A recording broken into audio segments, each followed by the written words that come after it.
उद्योजक आजच्या व्याख्यानमालेचे दुसरे पुष्प गुंफण्यासाठी आपल्यात उपस्थित आहेत. या व्याख्यानमालेत त्यांचे मनपूर्वक सहर्ष स्वागत करते व सर्व उपस्थितांचे स्वागत व कार्यक्रमाचे प्रास्ताविक शाळेच्या माननीय उपमुख्याध्यापिका श्रीमती तुरेकर मॅडम यांनी करावे ही नम्र विनंती त्यांना करते. श्रीमती तुरेकर मॅडम.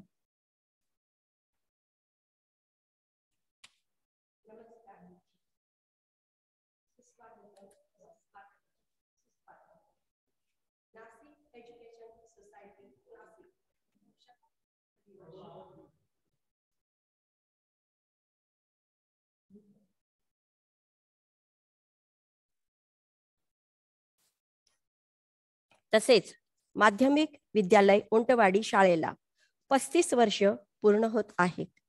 या निमित्ताने नामवंत माजी विद्यार्थी व्याख्यानमालेचे आयोजन करण्यात आले आहे. या व्याख्यानमालेतील हे दुसरे पुष्प गुंफताना आम्हाला विशेष आनंद होत आहे.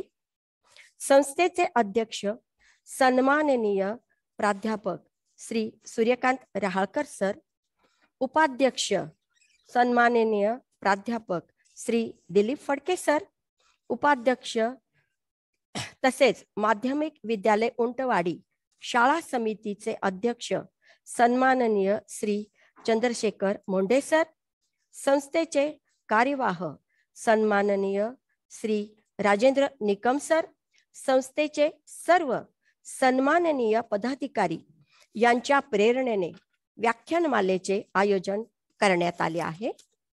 प्रथम मी शाळेच्या वतीने सगळ्यांचे स्वागत करते.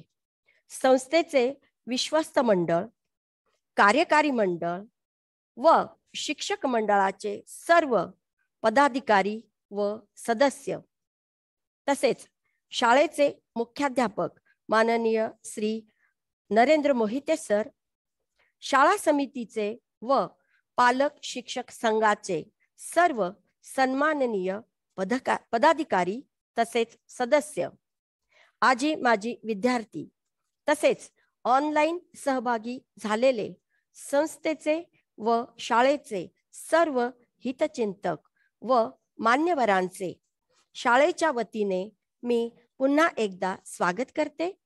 आजच्या व्याख्यानमालेचे व्याख्याते व शाळेचे माजी विद्यार्थी प्रसिद्ध उद्योजक श्री चेतन नलावडे यांचेही मी शाळेच्या वतीने पुन्हा एकदा स्वागत करते. पुढील सूत्र कुलकर्णी मॅडम यांच्याकडे सोपवते. धन्यवाद.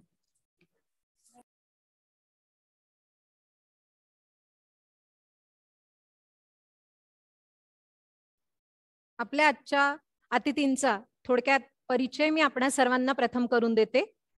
श्री चेतन नलावडे यांचे बालवाडी ते इयत्ता 10वी पर्यंतचे शिक्षण प्राथमिक व माध्यमिक विद्यालय उंटवाडी येथे पूर्ण झालेले आहे.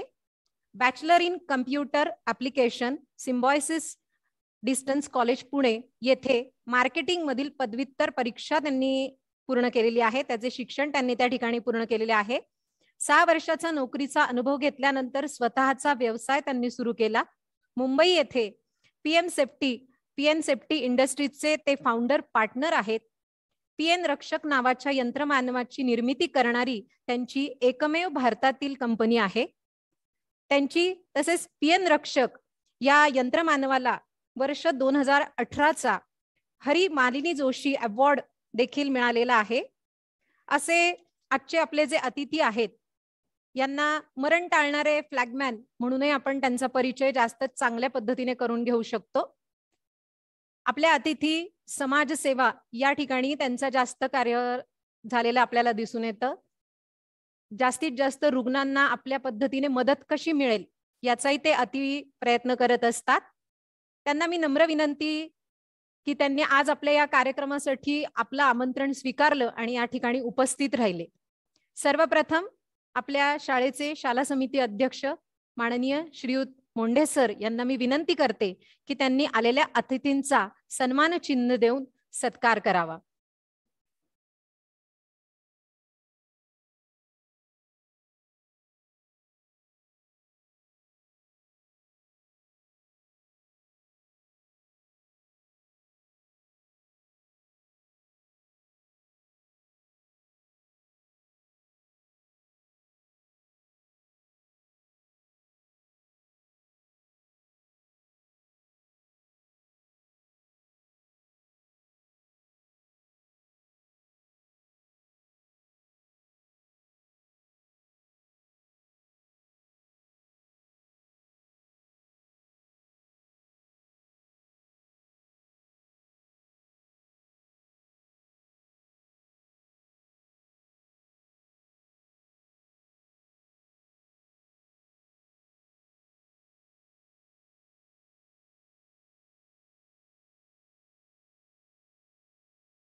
यानंतर आजच्या आपल्या अतिथींना नम्र विनंती करते की त्यांनी आपले उद्योजक बनण्याची संधी या विषयावरील आपले विचार आपणा सर्वांसमोर मांडावेत. माननीय श्रीयुत चेतन नलावडे सर.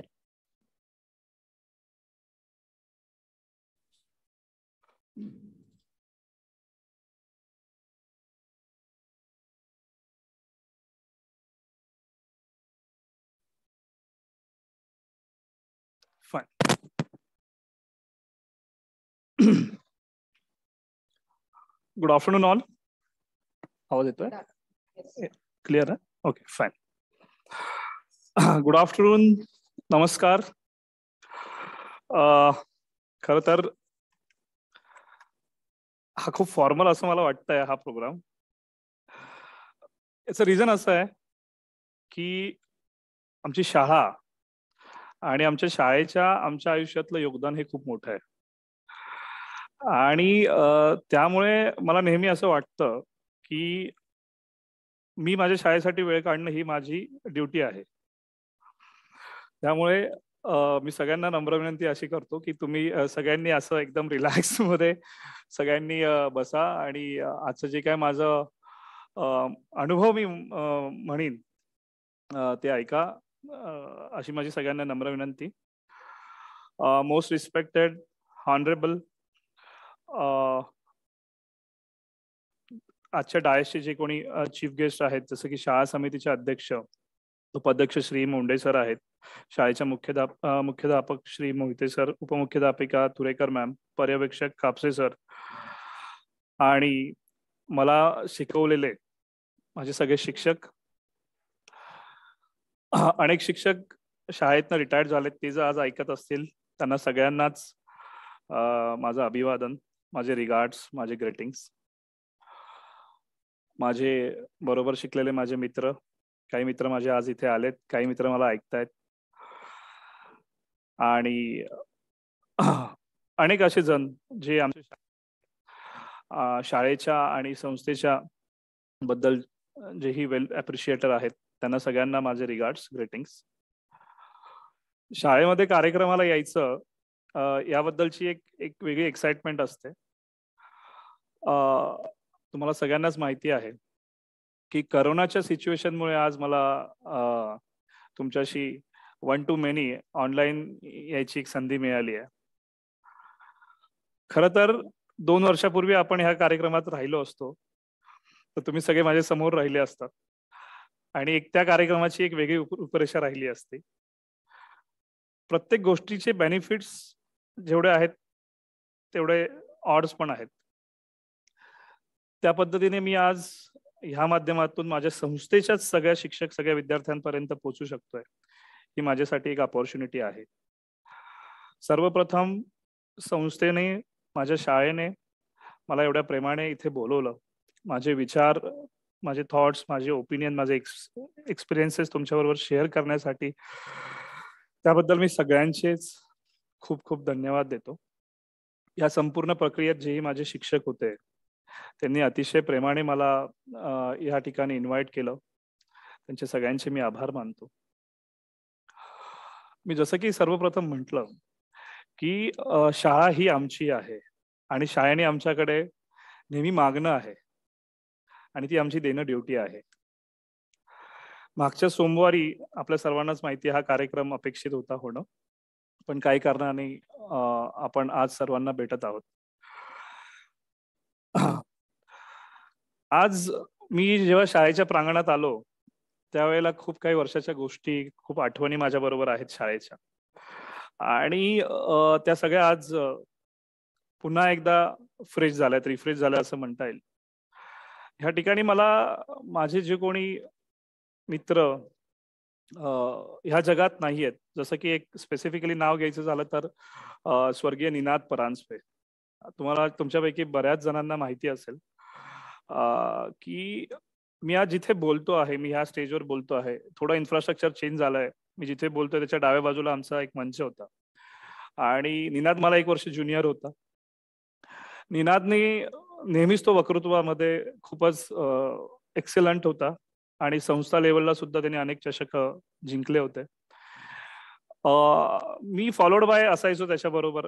आणि मी नेहमी असं म्हणतो जिथे मला ह्या विषयाची संधी मिळते शेअर करण्याची, की निनादने जे वक्तृत्व आम्हालाही शिकवलं त्याचा मी जीवनभर धन्यवाद. आय एम थँकफुल टू हिम.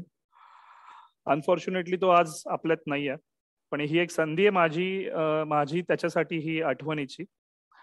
आणि ह्या मंचावर आम्ही दोघं बसून म्हणजे असून अनेक वेळा आम्ही हे वक्तृत्व स्पर्धा वगैरे आम्ही म्हणजे त्याने गाजवल्या, आम्ही तर त्याला फॉलो केलं असं मी म्हणेन.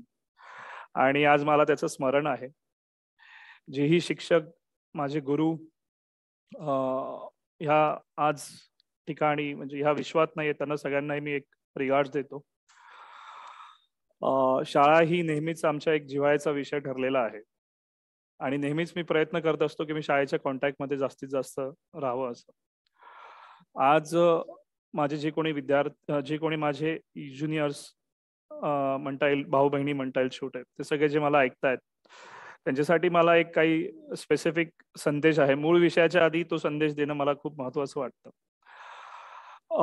शाळा ही एक आपलं कुटुंब असते आणि शाळेमध्ये जे काही ज्ञान आपल्याला मिळतं, जे काही शिकवण आपल्याला मिळते गुरुवाऱ्यांकडनं, ती आयुष्यभर तुम्हाला एका अमृताप्रमाणे कामाला येते.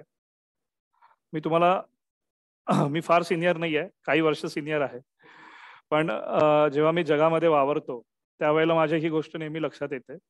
जेवढा आपल्या पर्सनॅलिटीमध्ये आपल्या पालकांचं, आपल्या मित्रांचं, सॉरी मोस्ट प्रोबॅबली कॉन्ट्रीब्युशन आहे, तेवढंच कॉन्ट्रीब्युशन हे आपल्या शिक्षकांचं असतं. त्यामुळे कधीही माझ्या शिक्षकांचा विषय निघाला किंवा तुम्ही तुमच्या भविष्यामध्येही तुमच्या शिक्षकांचा विषय निघाला तर तुम्ही definitely you should be a very respective about that. वेळ खूप निघून गेली आहे. फार पूर्वी मी शाळेमध्ये आलो होतो.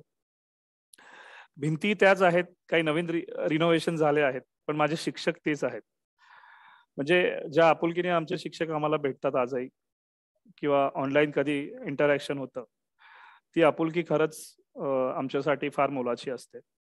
माझं सांगणं तुम्हाला हेच आहे की आयुष्याच्या खूप क्रुशियल मोडवर आपण सगळे आहोत. तुम्ही आहात मोस्ट प्रोबॅबली स्कूलमध्ये. तुम्हाला सगळ्यांना माझी हीच रिक्वेस्ट आहे की आयुष्य जगताना आपल्या शाळा आणि आपल्या शिक्षकांना कधीच विसरू नका, कारण त्यांचे जे आशीर्वाद आणि त्यांचे रिगार्ड्स जे आहेत ते सदैव तुमच्या बरोबर असतात. आणि मी तुम्हाला कॉन्फिडेंटली सांगू शकतो ही गोष्ट माझ्या एक्सपिरियन्सवरनं की त्याच्याशिवाय दुसरं तुम्हाला जीवनात काही कामी येत नाही. तुम्ही कितीही यशस्वी होणार असाल, किती तुम्ही टॅलेंटेड असाल, पण तुमचे शिक्षक हे तेवढेच तुमच्यासाठी क्रुशियल आहे जीवनामध्ये. आज ज्या वेळेला शाळेने मला इन्व्हाइट केलं या कार्यक्रमासाठी, तर मी त्यांना तेच म्हटलं की मी ह्या शाळेमध्ये शिकलो आहे, ह्या शाळेबद्दल माझ्या काही ड्युटीज आहेत, त्याबद्दलचा हा एक पार्ट आहे. मी आधीच तुम्हाला शेअर केला आहे की हे खूप याला don't make it too formal because it's my duty ultimate. माझ्या शाळेबद्दलच्या आठवणींबद्दल मला सांगावं असं वाटतं तुम्हाला. मी ज्या वेळेला मी जिथे बसलो इथं डाव्या बाजूला आमचं पटांगण होतं आणि समोर एक मंच पण आहे. तर त्यावेळेला आम्ही जेव्हा शाळेच्या समोरच्या प्रांगणात बसायचो आणि समोर कोणीतरी चीफ गेस्ट यायचे, तर त्यावेळेला आम्हाला कळायचं नाही की आपण इथे बसतो आणि मग ते चीफ गेस्ट का येतात आणि मग ते का सांगतात, याच्या पाठीमागे शाळेचं प्रायोजन काय असावं. आपण त्यावेळेस इमॅच्युअर असतो, आपल्याला कळत नाही. मला आज त्या गोष्टीचं महत्व मला तुमच्याशी शेअर करावं वाटतं. शाळेतल्या आठवणीपैकी एक ही आठवण आहे. मला वाटतं मी 7वीला की 6वीला असावं. त्यावेळेला आपल्या शाळेच्या स्नेहसंमेलनामध्ये आपल्या शाळेचे एक माजी विद्यार्थी आले होते. त्यांचं नाव आहे मला वाटतं mister Sunil Shejwal. I am not wrong, mister Sunil शेजवळच असावं. He is one of big contractor आणि बिल्डर आहेत ते नाशिकचे. आणि ते चीफ गेस्ट म्हणून मंचावर होते आणि माझ्यासाठी तो एक पहिला एक्सपिरियन्स होता की मी कोणा उद्योजकाला ऐकत होतो. आपल्या शाळेने खूपदा निमा, जे नाशिकचं इंडस्ट्रीयल असोसिएशन आहे, त्याच्याही काही पदाधिकारी शाळेने नेहमी स्टेजवर त्यांना चीफ गेस्ट म्हणून बोलवलेलं. त्यावेळेला मला नेहमी प्रश्न पडायचा की हे उद्योजकांना आणि आपलं काय कनेक्शन असावं, म्हणजे का आपण शाळा उद्योजकांना का बोलवत असावी. तर जे आता मला एक ट्रॉफी शाळेने टोकन ऑफ लव्ह दिली, तसं एक टोकन माझ्याकडे सुनील शेजवळ सरांनी माझ्या हस्ताक्षराबद्दल दिलेलं आहे. तर ते टोकन आता माझ्याकडे नाहीये, पण तो फोटो माझ्याकडे आहे. आणि ती जी आठवण आहे ती आजही मला नेहमी येते.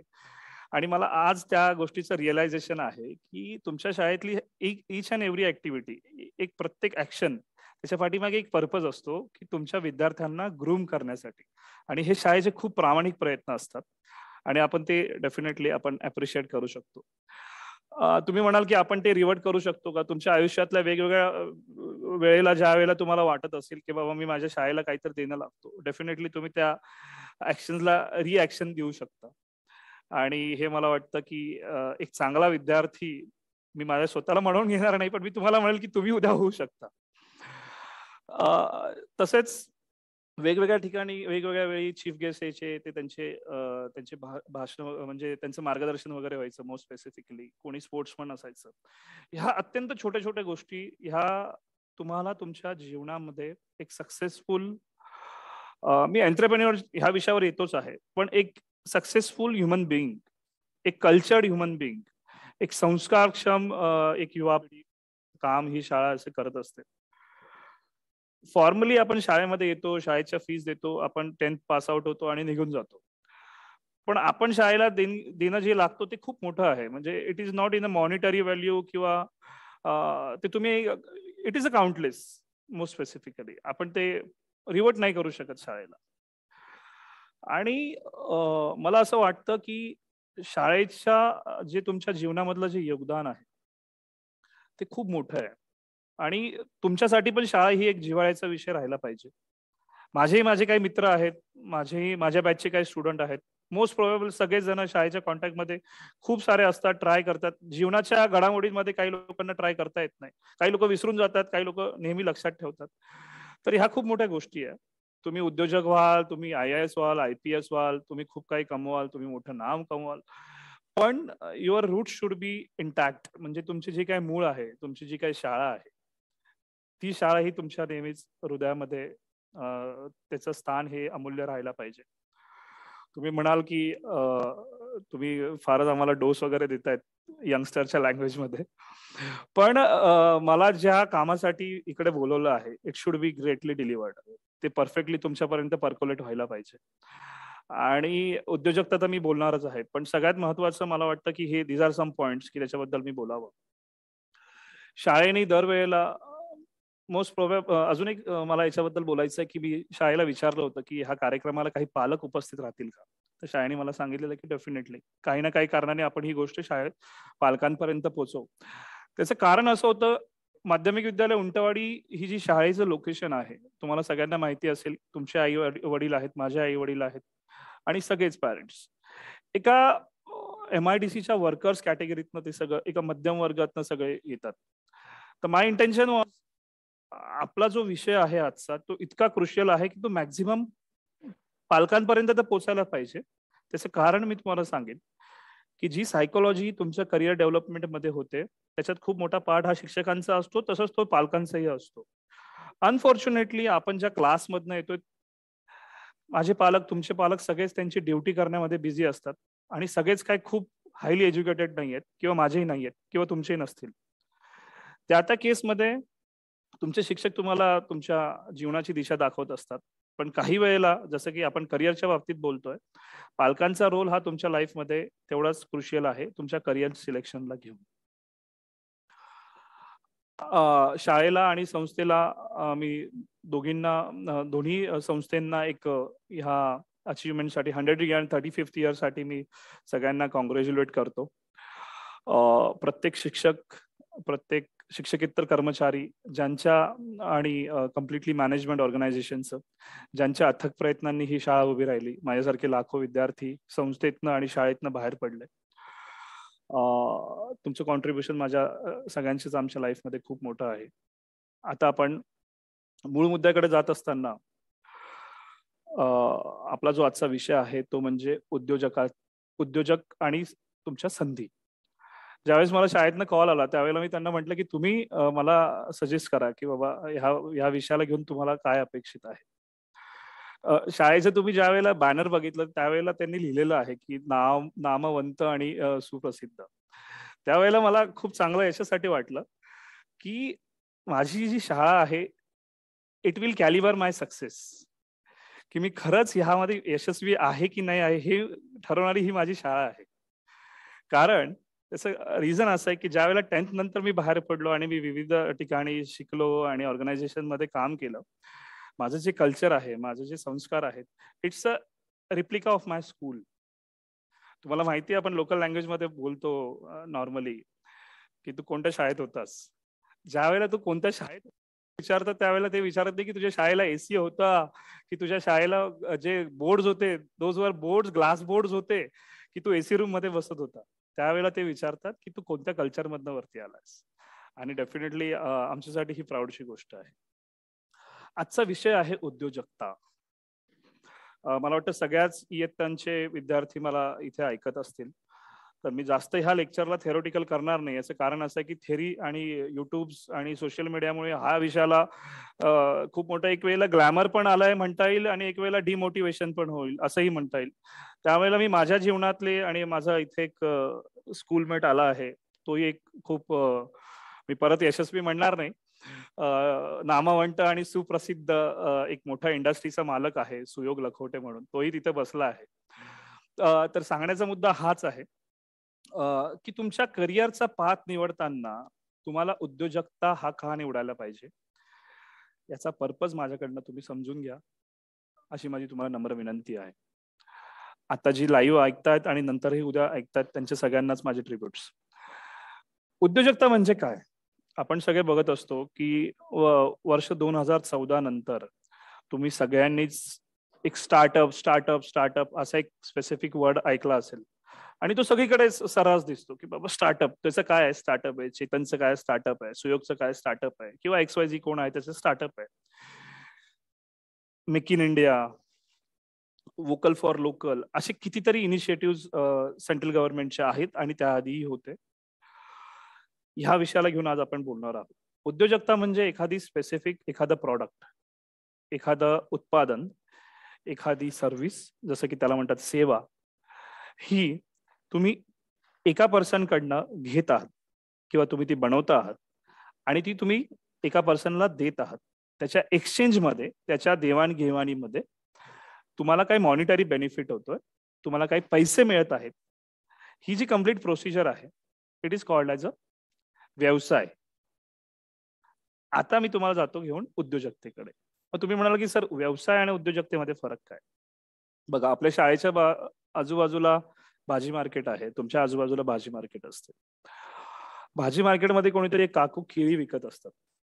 त्या काकू विकतात काय? डझनवाने केळी. त्या केळीची कॉस्टिंग किती असते? 40 रुपये. 40 रुपयाला किती केळी मिळतात तुम्हाला? 12. दररोज त्या येतात, दररोज तिथेच बसतात, दररोज त्या केळी विकतात किंवा काही फळ विकतात किंवा भाजीपाला विकतात. हा त्यांचा झाला व्यवसाय.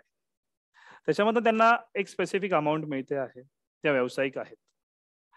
आता इथूनच 4 किलोमीटरवर आहे कॉलेज रोड किंवा नाशिक मधलं तुम्ही RK पकडा किंवा स्पेसिफिक जिथेही बाजारपेठ आहे तो वाहक पकडा. तिथे तुम्हाला काही ज्यूसचे शॉप्स दिसतील की जे ज्यूसचे शॉप्स एक केळीमधल्या 2 केळीमधनं 250 म्हणजे पावशेर आपण ज्याला म्हणतो स्पेसिफिकली मराठीमध्ये, त्याच्यामध्ये केळी मिक्स करून, थोडी क्रीम ऍड करून, थोडी शुगर ऍड करून, थोडे ड्रायफ्रुट्स ऍड करून तुम्हाला सेम गोष्ट, सेम उत्पादन, सेम सेवा ही 120 रुपयाला विकताय. व्यवसाय आणि उद्योजक मधला फरक हाच आहे. आज जी मिळणारी गोष्ट बाजारात आहे तिची व्हॅल्यू ऍडिशन करून तुम्ही 1 डझन केळी मागे मिळणारा नफा हा 5 रुपये आहे आणि 1 ग्लास मिल्कशेक मागे मिळणारा नफा हा 50 रुपये आहे. 5 रुपये ते 50 रुपये पोहोचण्याचा हा जो ट्रॅक आहे किंवा ही जी क्रिएटिव्हिटी आहे it is called as entrepreneurship किंवा उद्योजकता. एखाद्या गोष्टीला, एखाद्या उत्पादनाला क्रिएटिव्हली एक व्हॅल्यू ऍडिशन देणं त्याच्यातनं प्रॉफिट मार्जिन कमवणं, मिळवलेल्या प्रॉफिटमधनं तुमचं दैनंदिन जीवन, जीवनावश्यक वस्तू यांचा उपभोग घेणं, त्यातनं राहणाऱ्या पैशातनं तुमच्या राष्ट्रीय बांधिलकीसाठी म्हणून तुम्ही जो काही XYZ टॅक्सेस देत आहात किंवा यातून तुम्ही काही तुमच्या राष्ट्रासाठी डोनेट करत आहात, ही जी कम्प्लीट प्रोसिजर आहे याला तुम्ही उद्योजकता असं म्हटलं तरी चालेल. मी तुम्हाला खूप आधीच म्हटलं की मी फार स्पेसिफिक टर्मॉलॉजी मध्ये जाणार नाहीये. माझे सगळे शिक्षक इथे आहेत जे ऐकतायत आणि ते नेहमीच प्रयत्नवत असतात की तुम्हाला टर्मॉलॉजी ही स्पेसिफिकली समजायला पाहिजे आणि त्यातनं तुम्हाला एक्सपिरियन्स यायला पाहिजे, त्यातनं काही मिनिंग कळायला पाहिजे, तर ते तिकडे आहेत. ही आहे उद्योजकतेची प्रोसेस. आता मी जेव्हा म्हणतो की मी एका मध्यमवर्गीय फॅमिलीमधनं आलो आहे, तुम्ही एका मध्यमवर्गीय फॅमिलीमधनं आले आहात, माझे वडील एका कंपनीमध्ये कामाला आहे, तुमचे वडील एका कंपनीमध्ये कामाला आहे, ते बिचारी सकाळी 8 वाजता जात आहेत, ते रात्री वाजता येत आहेत आणि we are from middle class family. ह्यावेळेला तुम्ही म्हणाल की सर हे तर तुम्ही दोन्ही गोष्टी कॉन्ट्रास्ट सांगतायत. माझे जर वडील कामाला जात आहेत तर मी पण कामालाच जाईल, किंवा माझे जर वडील स्वप्न दाखवतात की मी एखाद्या जॉबला जाणार तर मी जॉबलाच जाईन. त्यासाठी मी म्हटलेलं की हा कार्यक्रम तुम्ही तुमच्या पालकांनाही ऐकावा, सांगावा, शेअर करावा.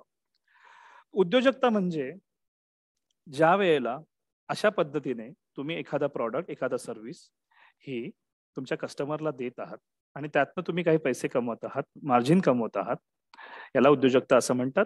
ही एक स्पेसिफिक सिंपल डेफिनेशन. तुम्ही म्हणाल उद्योजकता का? आज आहे सोमवार, बरोबर? सोमवार हा वर्किंग डे आहे. माझ्या अनेक जॉब करणाऱ्या मित्रांची अपेक्षा असताना सुद्धा, इच्छा असताना सुद्धा ते आज शाळेत येऊ शकले नाही. त्याचं कारण आहे की ते सगळे एम्प्लॉईड आहेत. एम्प्लॉईड आहेत म्हणजे काय?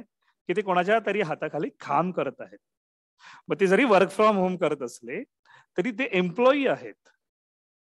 आणि इथे जे काही मित्र आले आहेत, दे आर ऑर एम्प्लॉयर, म्हणजे ते त्यांच्या कंपनीचे मालक आहेत.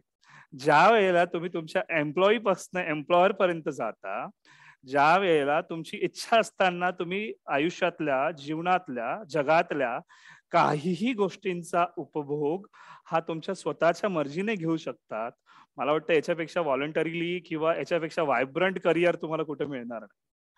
मी हे सांगत असताना तुम्हाला मला असं नाही म्हणायचंय की तुम्ही जॉबसाठी जाऊ नका. माझा आजचा माझी जी आजची T20 आहे त्याचा पर्पज हा आहे की T20चा वर्ल्ड कप हा एंटरप्रेन्योरशिपने मिळणार आहे, हे मला तुम्हाला समजून सांगायचंय 45 मिनिटात. मुद्दा परत इथे येतो की ज्या वेळेला तुम्ही तुमची एंटरप्रेन्योरशिप, उद्योजकता, व्यवसाय सुरू करतात, त्यावेळेला तुम्ही सक्षम होतात मॉनिटरीली, म्हणजे पैशाने तर सक्षम होतातच. तुम्ही तुमच्या एक्सपिरियन्स, अनुभवाने खूप मोठे सक्षम होतात. तुम्ही तुमच्या दररोज जीवनामध्ये 100 लोकांना भेटत असतात. तुम्ही तुमच्या राष्ट्रामध्ये हजारो लोकांना भेटत असतात. त्यांचे अनुभव हे तुमच्या जीवनामध्ये काहीतरी व्हॅल्यू ऍड करतात. तुमचे अनुभव हे त्यांच्या जीवनामध्ये काहीतरी व्हॅल्यू ऍड करतात. आणि हा उद्योजकतेचा प्रवास हा खूप रोमांचकारी होतो. उद्योजकता प्रवास सांगत असताना माझी ड्युटी अशी आहे, माझं कर्तव्य असं आहे की तुम्हाला प्रोज आणि कॉन्स म्हणजे बेनिफिट, पॉझिटिव्हिटी आणि निगेटिव्हिटी हे सांगणं आहे. पण मी तुम्हाला हे लेक्चर ऐकताना असंच सांगेन की तुम्ही तुमच्या आयुष्याबद्दल नेहमी पॉझिटिव्ह राहिलं पाहिजे. मग ती तुम्ही एखाद्या ठिकाणी जॉब करत असाल तरी पॉझिटिव्ह राहिला पाहिजे, किंवा एखाद्या IAS IPS लेवलला करत असाल तरी पॉझिटिव्ह राहिला पाहिजे, किंवा तुमच्या जीवनामध्येही पॉझिटिव्ह राहिला पाहिजे. हा एक मोठा उद्योजकतेचा बेनिफिट आहे. माझा स्वतःचा किंवा माझ्या मित्रांचा मी एक्सपिरियन्स सांगेन की ज्या वेळेला आम्ही नोकरीला होतो, ज्या वेळेला ते नोकरीला होते, आजची स्थिती आणि त्या परिस्थितीमध्ये खूप मोठा फरक पडतो. ज्या वेळेला तुम्ही एंटरप्रेन्युअर बनता, ज्या वेळेला तुम्ही व्यावसायिक बनता, कधी कधी वेळ अशी येते तुमच्या जीवनामध्ये की तुमच्या वर्षाचं जे पॅकेज आहे, तुम्ही वर्षभरात जे पैसे कमवत होता, तुम्ही जे कमवत आहात, त्या अमाऊंटची, त्या मूल्याची PO, परचेस ऑर्डर ज्याला आपण म्हणतो, ती तुमच्या समोर आलेली असते. आणि त्यावेळेला तुम्हाला प्राऊड ह्या गोष्टीचं वाटतं की मी माझ्या आयुष्यामध्ये जो निर्णय घेतला उद्योजकतेचा, हा खरंच खूप छान होता. आणि ही जी घटना आहे, ही जी गोष्ट, ही सेल्फ मोटिवेशन असते. आणि हा एक उद्योजकतेचा, एक संपन्नतेचा भाग आहे. उद्योजक सत्ता ही फक्त तुम्हाला संपन्न, तुम्हाला समृद्ध करत नाही, तर तुमच्या परिवाराला, तुमच्या समाजाला, तुमच्या राष्ट्राला ही तुमच्याबरोबर संपन्न करत असते.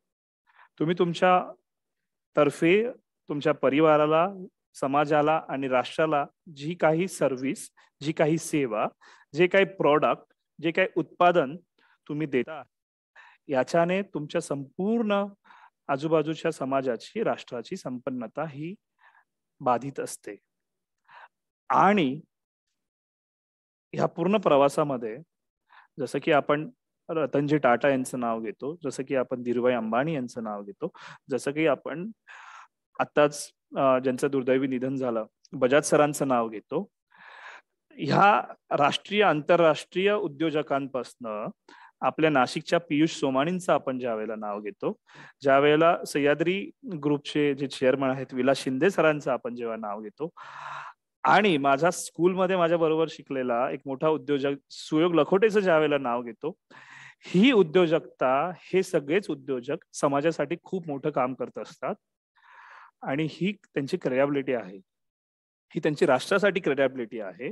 एवढं मोठं काम तुम्ही ज्या वेळेला करत असतात त्यावेळेचं जे सॅटिस्फॅक्शन असतं हे खूप वेगळं असतं. हा एक वन ऑफ दी तुमच्या एंटरप्रेन्योरशिपचा, तुमच्या उद्योजकतेचा एक मोठा प्लस पॉइंट असतो. तुम्ही म्हणाल मॉनिटरीली काय? मी मॉनिटरीली बद्दल, पैशांबद्दल जास्त बोलणार नाही. हे तुम्हाला सगळ्यांनाच माहिती आहे की उद्योजक किंवा एक जॉब आणि यांचं कधी कंपॅरिझन होऊ शकत नाही. तसे दोघांचे प्रोज अँड कॉन्स वेगळे वेगळे आहेत आणि ते कधीच मॅच होणार नाही, होत नाही आणि झाले पण नाही. माझं राष्ट्र बांधणीसाठी जे योगदान आहे एखाद्या उद्योजकाचं, तेवढंच योगदान हा नोकरदार वर्ग करत असतो. तेवढंच इतरही की माझे शिक्षक आहेत, जसे की आपले पोलीस बंधू आहेत, जसं की आर्म फोर्सेस आहेत, हे सगळेच करत असतात. पण ही एक वन ऑफ दी अपॉर्च्युनिटी आहे की खूप क्रिएटिव्हली तुम्ही तुमच्या राष्ट्राला काहीतरी देता आहात आणि हे खूप इम्पॉर्टंट आहे. आता तुम्ही म्हणाल की सर, आता तुम्ही तर मला उद्योजकतेचं बेनिफिट समजवलं. आता माझी जर अपेक्षा आहे की उद्योजक बनायचं आहे, तर ते मी कसं करावं, कसं बनावं, याच्यासाठी काहीतरी सजेस्ट करा. मी जेव्हा परत परत प्रॉडक्ट, उत्पादन आणि सर्व्हिस, सेवा म्हणतो, त्यावेळेला तुम्हाला दोन अवेन्यूज आहेत, दोन मार्ग आहेत. काय मार्ग आहेत? एक तर तुम्ही समजा एक उदाहरणार्थ मी सांगतो की हा एक मास्क आहे, दिस इज माय प्रॉडक्ट, आणि मी जे हेअरिंग एड्स वापरतोय किंवा तुम्ही मला जे लाईव्हली बघताय, ही एक सर्व्हिस आहे, सेवा आहे. एक उत्पादन झालं मास्क, एक हेअरिंग एड झालं, ही लाईव्ह जे टेलिकास्टिंग होत आहे ही झाली सेवा. तुमच्या जीवनामध्ये उद्योजकता करण्यासाठी तुम्हाला दोन ऑप्शन मिळतात, एक तर उत्पादन आहे, एक तर सेवा आहे. ज्या वेळेला तुम्ही उत्पादनामध्ये येता त्यावेळेला तुम्ही एक तर उत्पादन बनवू शकता, मॅन्युफॅक्चरिंग करू शकता, जसं की आपला इंडस्ट्रियल इस्टेट आहे, अंबाड आहे, जसं की सातपूर आहे, इथे उत्पादनाची निर्मिती होते, ही एक उद्योजकता झाली. यालाच संलग्न किंवा यालाच इंटरसेक्टिंग असं म्हणता येईल, हा इंटरसेक्टिंग मोस्ट प्रोबेबली म्हणता येईल की त्यावेळेला तुमच्याकडे तुम्ही ट्रेडिंग करू शकता. तुम्ही मला सर ट्रेडिंग म्हणजे काय? ट्रेडिंग म्हणजे असं की मी हा मास्क एका कंपनीकडनं, XYZ कंपनीकडनं घेतला 2 रुपयाला आणि मी ABC कस्टमरला हा विकला 5 रुपयाला.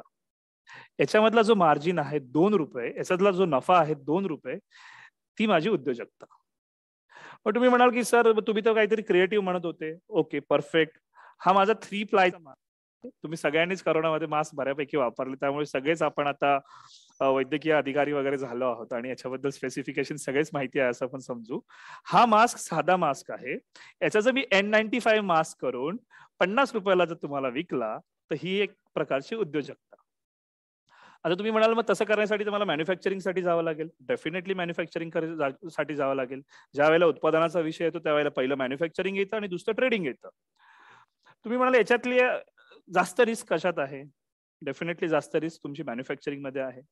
मॅन्युफॅक्चरिंगचा सेटअप, मॅन्युफॅक्चरिंगची एखादी मशिनरी घ्यायची, करोडो रुपयाची मशिनरी घ्यायची, तिच्यामध्ये उत्पादन बनवायचं, उत्पादन विकलं जाईल नाही जाईल याचा तुम्हाला अनुभव नाही आहे आणि तुम्ही मॅन्युफॅक्चरिंग मध्ये येत आहात, एक मोठं थ्रेट आहे. मग तुम्ही म्हणाल की नाही, मग ठीक आहे, जसं की तू मिडल क्लास फॅमिलीमधनं, आम्ही मिडल क्लास फॅमिलीमधनं आहे, आमच्याकडे एवढं मोठं कॅपिटल नाहीये, हरकत नाही, तुम्ही ट्रेडिंग करा. मग तुम्ही म्हणाल की ट्रेडिंगसाठी तर पैसा लागतो. आपण पैसा कसा उभा करायचा, फंडिंग कसं करायचं, त्याबद्दल मी तुम्हाला थोड्याच वेळात सांगतो. आता तुम्ही म्हटलं की उत्पादन झालं, आता सेवा म्हणजे काय? हा, सेवा म्हणजे काय? इन्शुरन्स एजंट, बरोबर. तुमचा LIC ची जी पॉलिसी असते किंवा स्पेसिफिक कोणी इन्शुरन्स कंपनीची पॉलिसी विकणारा असतो, तो बिचारा या मोठा व्यावसायिक झाला, तो क्रिएटिव्हली एखादी गोष्ट करतो, तो उद्योजक झाला. बरोबर. त्याच्या पद्धतीने जिथे जिथे तुम्हाला कोणी सेवा देत आहे, बिचारा तुमचा सकाळी दूधवाला झाला, तुमचा येऊन देणारा तुमचा न्यूजपेपरवाला झाला, तीही व्यावसायिकता तेवढंच क्रुशियल आहे. ह्या सगळ्या सेवा कॅटेगरीमध्ये येतो. तुमची कार सर्व्हिसिंग करणारा माणूस झाला, ती एजन्सी झाली, किंवा तुमची बाईक सर्व्हिसिंग करणारा झाला, तुमचा एखादा सायकल पंक्चर काढणारा एखादा व्यावसायिक झाला, तो छोटा असेल, बरोबर, पण तो व्यावसायिक आहे आणि ही व्यावसायिकता आहे. आणि इथूनच पुढे उद्योजकता जन्माला येते. आणि प्रत्येक तुमच्या जीवनावश्यक वस्तूमध्ये लागणारी सर्व्हिस, सेवा देणारा हा एक तुमच्या समाजाचा एक घटक आहे. त्याला आपण उद्योजक म्हणू शकतो का? डेफिनेटली तुम्ही त्याला उद्योजक म्हणू शकता. त्याला तुम्ही व्यावसायिक म्हणू शकतो का? डेफिनेटली तुम्ही त्याला व्यावसायिक म्हणू शकतो. त्याच्यामध्ये तुम्हाला काय करायचंय, ज्या वेळेला तुम्ही सेवा देता आहात, माझी एखादी कंपनी आहे आणि मी त्याला सेवा देण्यासाठी, माझ्या ग्राहकांना सेवा ठेवण्यासाठी एखादी एजन्सी देतोय. ज्या वेळेला तुम्ही एजन्सी घेता, ज्या वेळेला तुम्ही एखादी डिस्ट्रीब्युटरशिप, डीलरशिप घेता सेवा देण्यासाठी, त्यावेळेला तुम्हाला येणारे रिस्क, त्यावेळेला मिळणारी जी काही इन्व्हेस्टमेंट आहे ती खूप कमी असते. त्यामुळे सेवा सर्व्हिस हा एक भाग आहे. प्रॉडक्ट, उत्पादन आणि सेवा हे दोन तुमचे उद्योजकतेचे भाग झाले. आता तुम्ही म्हणाल हे तर सगळं झालं, ठीक आहे, आता मी हे कसं निवडू? Fantastic, good question. ज्या वेळेला तुम्ही उद्योजक बनत असतात, त्यावेळेला एखादं उत्पादन, एखादी सेवा निवडताना तुम्ही तुमच्या स्वतःला एका आरशामध्ये बघायचं. आरशामध्ये बघायचं, तुम्ही म्हणाल की आरशामध्ये माझा फेस रिकग्निशन करायचं आहे का? नाही. तुम्हाला तुमच्या मधले काय स्किल सेट आहे बघा. उद्योजकता विषय आला ना की सरसकट विक्री हा तुमच्या डोक्यामध्ये एक विषय ठेवा. विक्री म्हणजे काय? जोपर्यंत तुम्ही एखादा प्रॉडक्ट, उत्पादन किंवा सेवा तुम्ही विकत नाही, तोपर्यंत तुमची उद्योजकता, व्यावसायिकता होतच नाहीये ना. हे तुम्ही स्वतःला विचारा की माझ्याकडनं हे विकल्या जाणार आहे का? माझ्याकडनं याचं डिस्ट्रीब्युशन, पुरवठा होणार आहे का? मी मार्केटमध्ये जाऊन माझा जो मुद्दा आहे तो पटवू शकणार आहे का? मी जे काही ट्रान्झॅक्शन करणार आहे ते माझ्याकडनं काउंटिंग होणार आहे का? ही जी मोठी रिस्क आहे ती माझ्या स्वभावामध्ये बसते का? माझ्या उद्योगामध्ये येणारे चॅलेंजेस मी पॉझिटिव्हली फेस करू शकतो का? अनफॉर्च्युनेटली करोना सारखे येणारे इन्सिडेन्सेस हे जर माझ्या व्यावसायिकतेमध्ये आले, त्याला मी फेस करू शकतो का? ते धैर्य माझ्यामध्ये आहे का? ते धाडस माझ्यामध्ये आहे का? ह्या सगळ्या ज्या बेसिक क्वालिटीज आहेत, हे तुम्ही शाळा शिकत असताना ह्या वेगवेगळ्या स्टेप्स मध्ये तुम्हाला शिकवल्या जातात. आपण स्पोर्ट्स खेळताना आपण फक्त आपला स्पोर्ट्सचा 1 तासाचा तो चॅप्टर नसतो, त्याच्यामध्ये तुम्हाला धाडस शिकवलं जातं, त्याच्यात धैर्य शिकवलं जातं, त्याच्यामध्ये तुम्हाला चॅलेंजिंग ॲटिट्यूड, तुमचं कॉम्पिटेटिव्हनेस शिकवला जातो. ज्यावेळेला तुम्ही पळता, एखाद्या उद्योजकाच्या सामने 2 उद्योजक जेव्हा त्याचं प्रॉडक्ट सर्व्हिस घेऊन पळता, त्यावेळेला तुम्ही त्याच्यापेक्षा कसे सुपेरियर आहात हे तुमच्या शाळेतच शिकवलं जातं. फक्त त्यावेळेला त्या गोष्टीचा अर्थ आपल्याला कळत नसतो. ज्या वेळेला मी माझ्या मार्केटमध्ये एखादं प्रॉडक्ट विकतो आणि माझ्या शेजारी कोणीतरी कॉम्पिटिटर उभा असतो, त्यावेळेला माझ्या शाळेतली 100 मीटरची, 50 मीटरची जी रेस आहे ती माझ्या लक्षात अशी येते की तू तिथे पळाला होता ना, तू इथे सुद्धा पळशील. आणि हा पॉझिटिव्ह ॲटिट्यूड ज्या वेळेला तुमच्यामध्ये असेल, त्यावेळेला you are suitable for any kind of business, any kind of entrepreneurship. हे काही बेसिक स्किल सेट आहेत तुमच्या पर्सनॅलिटीमध्ये उद्योजक होण्यासाठी हसावेत. पण तुम्ही म्हणाल ते काय एका दिवसात डेव्हलप होता का? तर नाही. बालवाडी ते ग्रॅज्युएशन, बालवाडी ते पोस्ट ग्रॅज्युएशन, बालवाडी ते PhD, ह्या पूर्ण जीवनाच्या वाटेवर ज्या वेळेला तुम्ही शैक्षणिक जीवनामध्ये तुमच्या वावरत असतात, त्यावेळेला हे स्किल सेट तुमचे डेव्हलप होत असतात. फक्त गरज जी असते ती गरज तुम्हाला ओळखण्याची असते स्वतःला, बरोबर. आणि ज्या दिवशी तुम्हाला सेल्फ रिअलायझेशन झालं की मी हे करू शकतो, तुम्ही यशस्वी उद्योजक व्हाल, याबद्दल माझ्या मनात काहीही शंका नाही. आता आपण सेकंड पॉइंट हा घेतला की उद्योजक मी माझा होऊ शकतो की नाही, हे कसं फाइंड आउट करायचं, हे कसं शोधायचं. आता आपण तिसऱ्या मुद्द्याकडे जाऊ. मी एखादं प्रॉडक्ट, उत्पादन घेतलं, आता याचं पुढे विकायचं कसं? There is a coin term as a marketing, त्याला आपण मराठीमध्ये विपणन म्हणतो. जेव्हा तुम्ही एखादा प्रॉडक्ट घेता आहात, त्या तुमच्या कस्टमर पर्यंत पोहोचवायचं आहे, त्यावेळेला तुम्हाला मार्केटिंगचा सपोर्ट घ्यावा लागतो.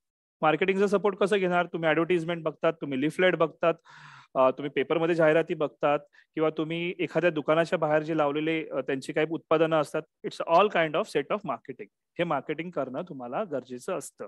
त्यावेळेला तुमच्या दुकानातलं उत्पादन हे ग्राहकापर्यंत जाण्याचा जो हा प्रवास आहे त्याला खूपच शॉर्टमध्ये तुम्ही मार्केटिंग असं म्हणू शकता. मग तुम्ही म्हणाला मार्केटिंग म्हणजे करताना मग त्याच्यामध्ये बजेट आलं. हो, डेफिनेटली त्याच्यामध्ये बजेट आलं. त्याच्यामध्ये अशाही काही सोयी आहेत की तुम्ही जसं की सोशल मार्केटिंग, जसं की फेसबुक. माझ्या कंपनीचं फेसबुकचं पेज आहे, माझ्या कंपनीची वेबसाईट आहे. They are all marketing tools. हे सगळे मार्केटिंग टूल्स तुम्हाला वापरायचे असतात आणि ते तुमचं उत्पादन विकण्यासाठी मदत करतात. तुम्ही तुमच्या नातेवाईकांना, तुम्ही तुमच्या पालकांना, तुम्ही तुमच्या शिक्षकांना, तुम्ही तुमच्या मित्रांना ही गोष्ट रिअलाइज करून द्यायची असते की मी बिझनेसमन झालो आहे आणि माझ्याकडे ह्या गोष्टी भेटत आहेत. आणि इथून पुढे जन्म होतो तो म्हणजे नेटवर्किंगचा. मग तुम्ही म्हणाल नेटवर्किंग म्हणजे काय? नेटवर्किंग म्हणजे हेच की तुम्ही तुमच्या उत्पादन विक्रीसाठी अजून 100 लोकांपर्यंत पोहोचले. हे सगळं सांगत असताना मला नेहमी तुम्हाला एक सांगावंसं वाटतं की जग हे खूप मोठ्या एका कॉम्पिटिटिव्हनेसकडे, स्पर्धात्मकतेकडे जात आहे. त्यावेळेला तुमची पर्सनॅलिटी, तुमचा persona as a human, as a Chetan किंवा ऍज अ सुयोग म्हणून तुम्ही तुमच्या जगात तुमचं स्वतःचं ब्रँडिंग करणं आज खूप इम्पॉर्टंट आहे. मार्केटिंगवरनं मी जेव्हा ब्रँडिंगवर येतो याचा अर्थ असा होतो की चेतन नलावडे हा एक माणूस, चेतन नलावडे हा एक उत्पादन. मी उत्पादन ह्या अर्थी म्हणतो आहे की जोपर्यंत तुम्ही तुमच्या मार्केटमध्ये, ग्लोबल मार्केटमध्ये किंवा गल्लीमध्ये किंवा चौकामध्ये किंवा तुमच्या जिल्ह्यामध्ये, समाजामध्ये स्वतःचा ब्रँड बनवत नाही, स्वतःची ट्रस्टवर्दीनेस तुम्ही जोपर्यंत उभा करत नाही, तोपर्यंत तुम्ही तुमच्या ग्राहकाला जाऊन काही गोष्ट विकू शकत नाही. ही विश्वास, ट्रस्टवर्दीनेस तुम्हाला हा कमवणं हे खूप महत्वाचं आहे. हा एक पार्ट झाला. ज्यावेळेला तुम्ही मार्केटिंग करतात त्यावेळेला मार्केटिंगचे एन नंबर ऑफ टूल्स असतात. ज्यावेळेला मला कधी फ्युचरमध्ये वेळ मिळेल त्याबद्दल मी सेपरेटली बोलीन.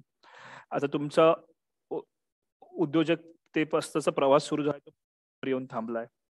आता तुम्ही म्हणाल की आता पैसा, आता तू सेवा सांगितली, उत्पादन सांगितलं, दोघंही करू आम्ही, चला ठीक आहे, आम्ही ट्रेडिंगही करू किंवा आम्ही एखादी एजन्सी घेऊ, पण आमच्याकडे पैसा नाही आहे ना, त्याचं काय?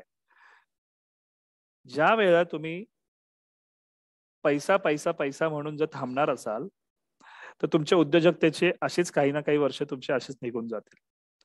ज्या वेळेला एखाद्या स्विमिंग पूलच्या किनाऱ्याला तुम्ही उभे राहून म्हणत असाल की हा पाणी खूप खोल आहे आणि मला पोहणं शक्यच नाहीये, तर तुम्ही कधीच पोहणार नाही. ज्या वेळेला तुम्ही स्वतःच्या तयारीनिशी त्याच्यात उतराल आणि हळूहळू स्टेप बाय स्टेप तुम्ही पोहायला शिकाल तर डेफिनेटली तुम्हाला पोहायला येणार एक दिवशी. मग तुम्ही म्हणाल की हा, मग याच्यामध्ये ट्रेनर असतात का? हो, ट्रेनर असतात ना. माझ्यासारखे जे तुमचे मित्र आहेत ते तुम्हाला शिकवत असतात की बाबा हे असं पोहायचं असतं, हा असं हे अशी उद्योजकता घडवायची असते. ज्या वेळेला आपण फंडिंगकडे येतो, ज्या वेळेला पैशाचा विषय येतो, हा खूप क्रुशियल आहे. आपण आयुष्यामध्ये सगळं काही करू शकतो, पण असे व्यवसाय सुरू करत असताना कमीत कमी पैशामध्ये जर तुम्हाला व्यवसाय करता येत असेल तर खूप छान. तुमच्याकडची जी काही छोटी मोठी अमाऊंट असेल, जसं की मी ट्रेडिंग म्हणतो, जसं मी म्हटलं एकदम मासचं उदाहरण, 3 रुपयाचं उदाहरण मी तुम्हाला सांगितलं. अगदी सोपं आहे. 100 मास घेतले, 3 रुपयाला 100 मास घेतले आणि ते 5 रुपयाला विकले, 200 रुपये मला मिळाले. ही माझी उद्योजकतेची सुरुवात आज झाली आहे. ह्या 200 पासून तर 2 करोड पर्यंतचा प्रवास मी डेफिनेटली करणार आहे. पण जोपर्यंत मी माझ्या मनात ठरवत नाही तोपर्यंत मी उद्योजक बनणार नाही, जोपर्यंत मी व्यावसायिक बनणार नाही. आणि फंडिंग करत, पैसाने कॅपिटल करत जर तुम्ही बसणार असाल, थांबणार असाल, तर आपण कधीच आपल्या स्वतःला विचारू नये की बाबा मी टाटांना, मी अंबानींना आणि मी बजाजांना, मी अदानींना फॉलो करतोय किंवा त्यांच्या फेसबुकच्या पोस्टला लाईक करतोय, त्याचा फायदा नाही आहे. ही इनिशियल स्टेप आहे. ही मानसिकता आम्ही बदलणं फार गरजेचं आहे. एक मराठी माणूस म्हणून, एक युवा वर्ग म्हणून आणि एक राष्ट्राचे काहीतरी तुम्ही देणारे लागतात म्हणून, की जोपर्यंत मी उद्योजक बनत नाही, जोपर्यंत मी डेअरिंग करत नाही, कॅपिटल करत जर बसलो तर ते कॅपिटल कधीच उभं राहणार नाही. ते कॅपिटल तुम्हाला कोणी स्वतः येऊन देणार नाही. बँकच्या गेटवर तुम्ही गेले, बँकेवाले तुम्हाला आधी विचारतील की मी जर गेलो तर मला ते पहिले विचारतील की चेतन, तुम्ही आमच्याकडे तुम्ही एवढे पैसे घ्यायला आला आहात, तुम्ही मागच्या वर्षी किती धंदा केला, तुम्ही मागच्या वर्षी तुमचं किती प्रॉडक्ट विकले, त्यातनं तुम्हाला किती नफा झाला, आणि जर तुम्हाला नफा झालेला आहे त्यामध्ये आम्हाला पैसे देण्यामध्ये आनंद याचा आहे की तुम्ही आमचे पैसे परत करणार आहात आणि विथ इंटरेस्ट परत करणार आहात, तर डेफिनेटली तुम्हाला तुमची बँक ही व्याज सॉरी हे जे लोन जे कर्ज ते तुम्हाला देणार आहे. पण तुम्ही पहिल्याच दिवशी म्हटले की झालो आणि मी गेलो जाऊन उभा राहिलो की सर मला 10 लाख रुपये पाहिजे. बँकेवाला विचारेल की बाबा तुला काहीतरी गहाण ठेवावं लागेल. मग तुम्ही म्हणाल की गहाण ठेवायसाठी माझ्याकडे काही नाहीये. मग तो म्हणेल तुम्ही धंदा करू शकणार नाही. असं शक्य आहे का? डेफिनेटली यातनं शक्य असंच आहे की तुम्ही सुरुवातीला कुठलीच जोखमीची गोष्ट, रिस्कची गोष्ट, ज्यामध्ये तुमचे फिनान्शियल मॅटर्स, तुमचा परिवार हा गुंतणार असाल, असे कधीही डिसिजन घ्यायचे नसतात. मग त्यावेळेला तुम्ही म्हणाल की मग ह्या गोष्टींचा अनुभव आम्हाला कधी येईल? त्यासाठी n number of 100,000 lakhs of books मार्केटमध्ये असतात. आमच्यासारखे छोटे मोठे उद्योजक असतात. त्यासाठी तुम्हाला सर्वे करणं इम्पॉर्टंट आहे. त्यांना जाऊन भेटणं विचारणं महत्वाचं आहे. पुस्तक वाचणं महत्वाचं आहे. टाटांना ऐकणं महत्वाचं आहे. अंबानींना ऐकणं महत्वाचं आहे. किंवा 4 ठिकाणी फिरणं इम्पॉर्टंट आहे. मार्केटमध्ये मुंबईच्या नाशिकमध्ये बिझनेस करायचा आहे, नाशिकमध्ये व्यवसाय करायचा आहे, मुंबईमध्ये जाऊन गरजेचं महत्वाचं आहे. दिल्लीमध्ये मार्केटमध्ये जाऊन महत्वाचं आहे. तिथलं सर्वे करणं महत्वाचं आहे. ह्या वेळेला ज्या वेळेला तुम्ही सर्वे करतात त्यावेळेला तुमचं फिनान्शियल मॅनेजमेंट, तुम्हाला किती कॅपिटल लागणार आहे हे तुम्हाला इझिली कळतं. हे सगळं होत असताना तुम्ही ज्या वेळेला तुमच्या शाळेपासून तर डिग्री पर्यंत एज्युकेशन घेत असतात, कॉमर्स ग्रॅज्युएट असाल, सायन्स ग्रॅज्युएट असाल, तुम्ही मार्केटिंगचं ज्ञान घेत असतात, तुमचं शिक्षण हे तुमच्या कामाला नेहमी येतं. मग तुम्ही म्हणाल की बाबा हे झालं सगळं ठीक आहे, आता आम्ही पैशाने बिझनेस तर चालू केला, आता इथून पुढे वाढवणार कसं? आम्ही काही XY पैसे घेऊन चालू केला धंदा, 10 लाख रुपये, 1 लाख रुपये, 1 लाख रुपये घेऊन व्यवसाय चालू केला, हा 1 लाखाचा 1 करोड कसा होणार? ज्या वेळेला मी म्हणतो की 3 रुपयाची वस्तू 5 रुपयाला तुम्ही विकता, जो 2 रुपये असतो ते 2 रुपये तुम्हाला बाजूला काढून त्या 2 रुपयाचे अजून तुम्हाला मास घ्यायचे आहेत आणि मल्टिपल टाइम्स तुमचे जे काही 2 रुपये आहेत ते तुम्हाला 2 लाखापर्यंत पोहोचवायचे आहेत. ह्या उद्योजकतेमध्ये रिस्क काय असते हा एक महत्वाचा मुद्दा नेहमी बोलला जातो आणि आपण निगेटिव्हली जास्त बोलतो की याचा तुम्ही जेव्हा घरी जाऊन तुम्ही आज संध्याकाळी तुमच्या वडिलांना कंपनीवरनं आल्यावर सांगाल की बाबा मला उद्योजक बनायचंय, ते तुम्हाला पहिले 10 उदाहरणं देतील की तो याचा पोरगा याच्या पोराने त्याच्या वडिलांना बुडवलं, त्याच्या पोराने तुमच्या वडिलांना बुडवलं, त्याचा धंदाच बुडाला. ही मानसिकता ही सगळ्यांची आहे आणि ती नैसर्गिक आहे की माझे पालक तुमचे फार कामगार आहेत, पण हा आत्मविश्वास तुम्हाला त्यांना दिला गेला पाहिजे की मी जे उद्योजक उत्पादन जे बनवणार आहेत, पप्पा किंवा तुम्ही जे काही बाबा म्हणत असाल की बाबा मी हे 3 रुपयाला बनवणार आहे, मी 3 रुपयाला घेणार आणि मी 10 रुपयाला विकणार आहे. ज्या वेळेला तुम्ही तुमचा पॉइंट तुमच्या पालकांना सबस्टॅन्शियली समजावून सांगणार असाल त्यावेळेला ही तुमची उद्योजकता शक्य आहे. आणि ह्यामध्ये मला वाटत नाही की फार काही जोखीम आहे किंवा फार तुम्हाला फंडिंगची गरज आहे असंही नाहीये. आता तुमचा फंडिंगचा विषय झाला, तुमची ग्रोथ झाली, तुमची डेव्हलपमेंट होते आहे. जसं की मी म्हटलं की तुम्हाला मार्केटिंग सारखे काही जे काही विषय आहेत, नेटवर्किंग सारखे जे काही विषय आहेत ते तुम्हाला मी सांगितलेले आहे, टेक्निकली सांगितले आहे. यानंतर येते तुमच्या उद्योजकतेची क्रिएटिव्हिटी आणि उद्योजकतेची राष्ट्राला असणारी, समाजाला असणारी गरज. आता मी माझ्या उदाहरणाकडे वळतो, माझ्या स्वतःच्या उदाहरणाकडे वळतो आणि हे खूप इंटरेस्टिंग वाटेल अशी माझी अपेक्षा आहे. मी माझं उदाहरण याच्यासाठी देतो आहे की जसं की मॅमनी आता माझ्या इंट्रोडक्शन मध्ये सांगितलं PN रक्षक बद्दल. आपल्या देशामध्ये खूप मोठं हायवेचं जाळं आहे. हायवेज म्हणजे महामार्गांचं जाळं आहे. महामार्ग जेव्हा बनत असतात त्यावेळेला तिथे खूप सारे कामगार काम करत असतात. काम करत असताना खूप सारे वाहनं त्यांच्या शेजारून जात असतात. ज्या वेळेला कामगार काम करतं त्यावेळेला काही अपघात असे घडतात की ते रस्त्याने जाणारे वाहनं त्यांचा रस्ता सोडून कामगारांकडे वळतं आणि तिथे घडतो अपघात. हा अपघात घडत असताना त्यातले काही कामगार हे दुर्दैवीपणे मृत्युमुखी पडतात किंवा जायबंदी होतात किंवा ज्याला आपण मराठीमध्ये म्हणतो की जखमी होतात किंवा काही अपंग होतात किंवा काहींचे हात पाय किंवा काहींचे अवयव हे निकामी होतात आणि हा आहे थ्रेट, म्हणजे हा आहे धोका. ज्यावेळेला मी माझ्या व्यवसायाला घेऊन 2014-15 मी ज्यावेळेला PN सेफ्टी इंडस्ट्रीची सुरुवात केली, जसं मी म्हटलो की तुम्हाला उद्योजक झाल्यावर खूप ठिकाणी फिरावं लागतं, लोकांना भेटावं लागतं. अशाच एका ठिकाणी मी भेटायला गेल्यावर असताना मला तिथला माझा जो ग्राहक होता त्यांनी मला समजावून सांगितलं की चेतन हे असे अपघात घडतायत आणि आपल्या भारतातले वर्षाला हजारो कामगार अशा अपघातांमध्ये मृत्युमुखी पडतायत. तर चेतन, तुम्ही याच्यावर काही करू शकाल का? ज्या वेळेला तुम्ही उद्योजक होता, ज्या वेळेला तुम्ही व्यावसायिक व्हाल, त्यावेळेला कुठलीही संधी तुम्हाला जी चालून आलेली असते, तिला तुम्हाला नाही म्हणायचं नाहीये. म्हणायचं की हो, मी करू शकतो. तुम्ही ज्या वेळेला हो म्हणता ना, त्यावेळेला तुमचं 100% काम झालेलं असतं. कारण त्या ग्राहकाला हे पटलेलं असतं की याचा कॉन्फिडन्स, याचा आत्मविश्वास एवढा आहे की हा माझी रिक्वायरमेंट पूर्ण करणार. त्यावेळेला माझं भविष्य मला माहिती नसताना मी त्या कस्टमरला, त्या ग्राहकाला म्हटलं की हो सर, मी याच्यावर काहीतरी करू शकतो. नंतर आम्ही घरी आलो, म्हणजे मी माझ्या ऑफिसला गेलो आणि माझे जे काही पार्टनर आहेत त्यांच्याबरोबर आमचं डिस्कशन झालं की देशाला पण एवढी मोठी गरज आहे आणि असं उत्पादन आपल्या देशात नाहीये, तर मग आपण उत्पादन करायला पाहिजे ना. ही आहे संधी, ही उद्योजकतेची संधी. तुमच्या आजूबाजूच्या जीवनामध्ये जे काही प्रॉब्लेम्स असतील छोटे मोठे, त्या प्रॉब्लेम्सला सॉल्व्ह करण्याची जी मेथड आहे, जी मेथडॉलॉजी आहे किंवा जो प्रयास आहे, जो प्रयत्न आहे, ही तुम्हाला उद्योजकतेपर्यंत पोहोचवते. म्हणजे झालं काय, मला एक अपॉर्च्युनिटी, मला एक संधी मिळाली की अरे असं उत्पादनच नाहीये भारतात. मग मी म्हटलं, मी स्वतः ठरवलं, आम्ही दोघांनी ठरवलं की बाबा आपण याच्यासाठी काहीतरी करायला पाहिजे. आता ही संधी तर मला मिळाली की अरे उत्पादन करणारच कोणी नाहीये. मग मी काही, जसं मी तुम्हाला सर्वे म्हटलं तसे मी काही सर्वे केले की मग बाहेरच्या देशात आहेत का? हो, बाहेरच्या देशात अशी उत्पादनं आहेत. बाहेरचे देश हायवेजला, महामार्गावर अशी उत्पादनं बनवताय. मग बाहेरच्या देशाचं मी कॉस्टिंग विचारलं, म्हणजे त्यांची किंमत किती आहे. ज्यावेळेला मी ती किंमत बघितली ती लाखामध्ये होती.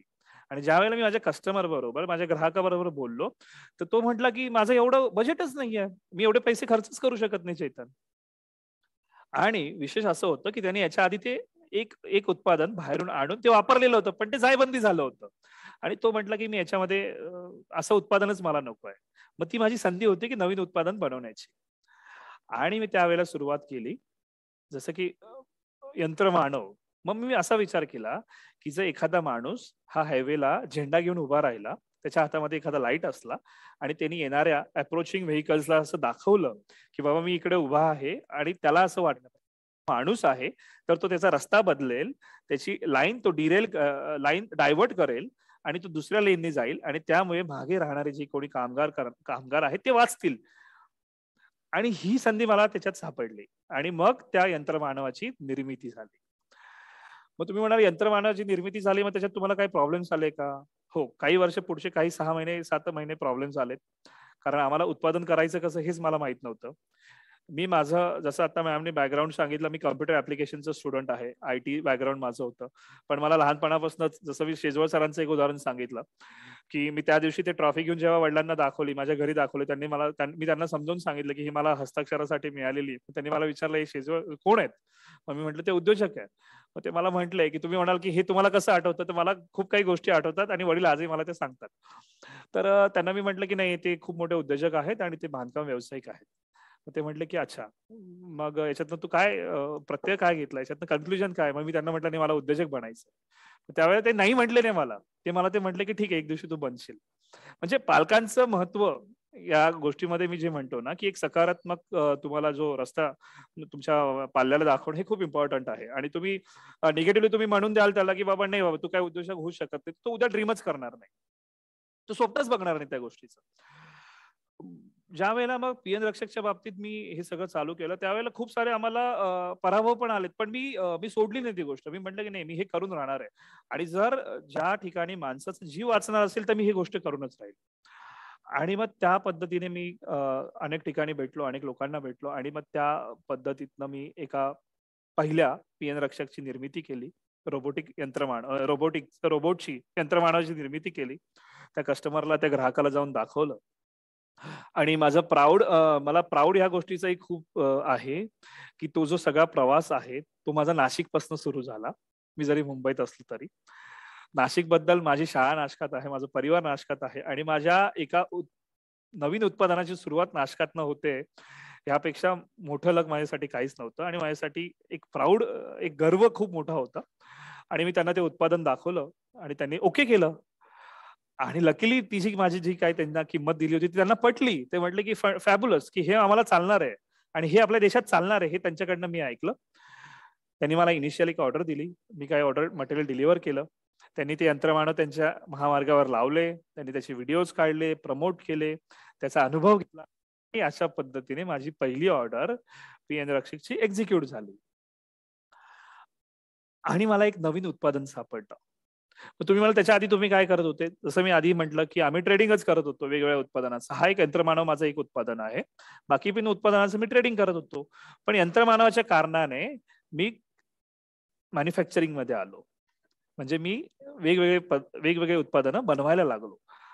आणि मी कधीपासून जी सकारात्मकची गोष्ट तुम्हाला सांगत आहे त्याच्या पाठीमागे हेच कारण आहे की ही सकारात्मकता मी ठेवली नसती तर मला नाही वाटत की मी याच्यामध्ये सक्सेसफुल झालो असतो. मी जर आधीच खूप आधी ज्या वेळेला पीएन रक्षक बनवताना मी माझा हिरमोड झाला असतं, स्वतःला मी म्हटलं असतं की हे तुझ्याकडनं होणार नाही, ते आज झालंच नसतं आणि पीएन रक्षक तुम्हाला हायवेवर दिसला नसता. तिथून पीएन रक्षकचा प्रवास सुरू झाला. मी माझ्या खूप साऱ्या ग्राहकांपर्यंत पोहोचलो. ग्राहकांपर्यंत पोहोचत असताना मला अनेक ग्राहकांचे कॉल यायला लागले. त्यांनी सांगितलं की अरे तुझ्या पीएन रक्षकने आमच्या साईटवर, आमच्या क्षेत्रामध्ये, कार्यक्षेत्रामध्ये 2 लोकांना वाचवलं, 3 लोकांना जखमी होता होता वाचवलं, काहींचे प्राण वाचले. आणि हे जे अप्रिसिएशन जे होतं हे तुम्हाला उद्योजकतेतनच मिळू शकतं असा माझा ठाम विश्वास आहे. पीएन रक्षक मधनं मला किती पैसा मिळत होता आहे राहील याबद्दल माझं जे सॅटिस्फॅक्शन आहे हे कधी न संपणार आहे, कारण ते मॉनिटरी आहे. पण मी माझ्या राष्ट्रातल्या माणसांचा, कामगारांचा जीवन वाचवतो आहे, हे जे सॅटिस्फॅक्शन आहे हे माझ्यासाठी खूप मोठं आणि ह्या गोष्टीचा गर्व मला खूप आहे. आणि तो माझ्या शिक्षकांना मी याचं कॉन्ट्रीब्युशन देतो, माझ्या पालकांना देतो आणि माझ्या परिवाराला देतो आणि हे माझ्या शाळेला अल्टिमेटली देतो की हे जे मोरल्स आहेत, ह्या ज्या व्हॅल्यूज आहेत, ह्या नर्चर करण्यासाठी माझ्या शिक्षकांनी, माझ्या शाळेने, परिवाराने आणि माझ्या मित्रांनी मला एक मोठी पॉझिटिव्हिटी दिली. आणि तो प्रवास सुरू झाला. लोकांचे मला कॉल येत होते, लोक मला सांगत होते की हे सगळं होतं आहे. मग मी विचार केला की आपण या गोष्टीला राष्ट्रीय स्तरावर घेऊन जायला पाहिजे, की आपण राष्ट्रीय स्तरावर दाखवलं पाहिजे की अरे हे असं माझ्याकडे उत्पादन आहे, आज जिथे 2-4 लोकांचे वाचतायत, उद्या जाऊन 100 लोकांचे जीव वाचणार आहे. जसं मी म्हंटलो, हे सांगत असताना एक पॉइंट मिस्टेकनली माझ्याकडनं असा राहिला की ज्या वेळेला तुम्ही उद्योजक म्हणतात, ज्या वेळेला तुम्ही उद्योजक बनणार आहात, त्याच्या पहिल्याचा जो अनुभव असतो कार्यक्षेत्रातला तोही खूप मोठा असतो. काही उद्योजक बनतात शिक्षण संपल्यानंतर लगेचच बनतात, कारण त्यांच्याकडनं फेवरेबल कंडिशन असतात, त्यांच्याकडे फिनान्शियल गोल्स खूप चांगले असतात, पैसे असतात, ते लोक लगेचच उद्योजक बनतात किंवा परंपरागत परिवारातनं थ्रू त्यांचा तो उद्योग आलेला असतो. काही माझ्यासारखे आणि सुयोग सारखे उद्योजक असे असतात की जे शाळा सुटल्यानंतर, माझं महाविद्यालयीन शिक्षण झाल्यानंतर आम्ही काही ठिकाणी जॉब केला, आम्ही काही ठिकाणी नोकरी केली. नोकरी करण्याचं कारण असं होतं, एकतर मला फिनान्शियली स्ट्रॉंग बनायचं होतं किंवा तुम्हाला फिनान्शियली स्ट्रॉंग बनायचं असेल, पहिली गोष्ट. दुसरी गोष्ट म्हणजे मी माझ्या शिक्षणातनं बाहेर पडून लगेच एखादी जोखीम घेण्याऐवजी मी जर एखाद्या ठिकाणी जॉब केला, अनुभव घेतला, प्रॉडक्ट किंवा सर्व्हिस कशी विकायचा याचा अनुभव जर घेतला, तर उद्या जाऊन मला माझ्या उद्योजकतेमध्ये जाण्यासाठी त्याची खूप सारी मदत होईल. हा सगळा प्रवास करत असताना 6 वर्षाचा 7 वर्षाचा जो काही माझा अनुभव होता, त्यावेळेला माझ्या जीवनात मिळालेला, माझ्या नोकरीत मिळालेल्या हर एक माणसाशी मी माझा कनेक्ट ठेवला. माझ्या पहिल्या जॉब पासून शेवटच्या जॉब पर्यंत माझ्या हर एक बॉसेस, जनरल मॅनेजर, डीजीएम, सगळे माझे कलिग्स आणि सगळ्यांशीच माझा जो कनेक्ट ठेवला, ज्याच्याबद्दल मी नेटवर्किंग बद्दल बोलतो आहे, त्याचा आयुष्यात फायदा कसा होतो ते मी तुम्हाला सांगतो. ज्या वेळेला मी विचार केला की बाबा पीएन रक्षकला राष्ट्रीय स्तरावर घेऊन जायचं, तर आता काय करायचं, आणि राष्ट्रीय स्तरावर घेऊन जायचं तर म्हणजे सरकारला तुम्हाला हे दाखवणं महत्वाचं आहे. त्यावेळेला माझ्या शेवटच्या जॉबमध्ये माझे काही अधिकारी होते, माझे जे काही बॉसेस होते, त्यांना मी हा विचार सांगितला की सर असं असं आहे, माझं उत्पादन आहे आणि मला राष्ट्रीय स्तरावर घेऊन जायचं आहे, त्याच्यासाठी काय करायचं. आणि मुळातच मी जसं म्हटलं की नेटवर्किंग मध्ये बऱ्यापैकी असल्यामुळे आणि माझी एक इमेज मी एक नर्चर केल्यामुळे त्यांनी माझ्या गोष्टीवर विश्वास ठेवला. त्यांना माझं पोटेन्शियल माहिती होतं.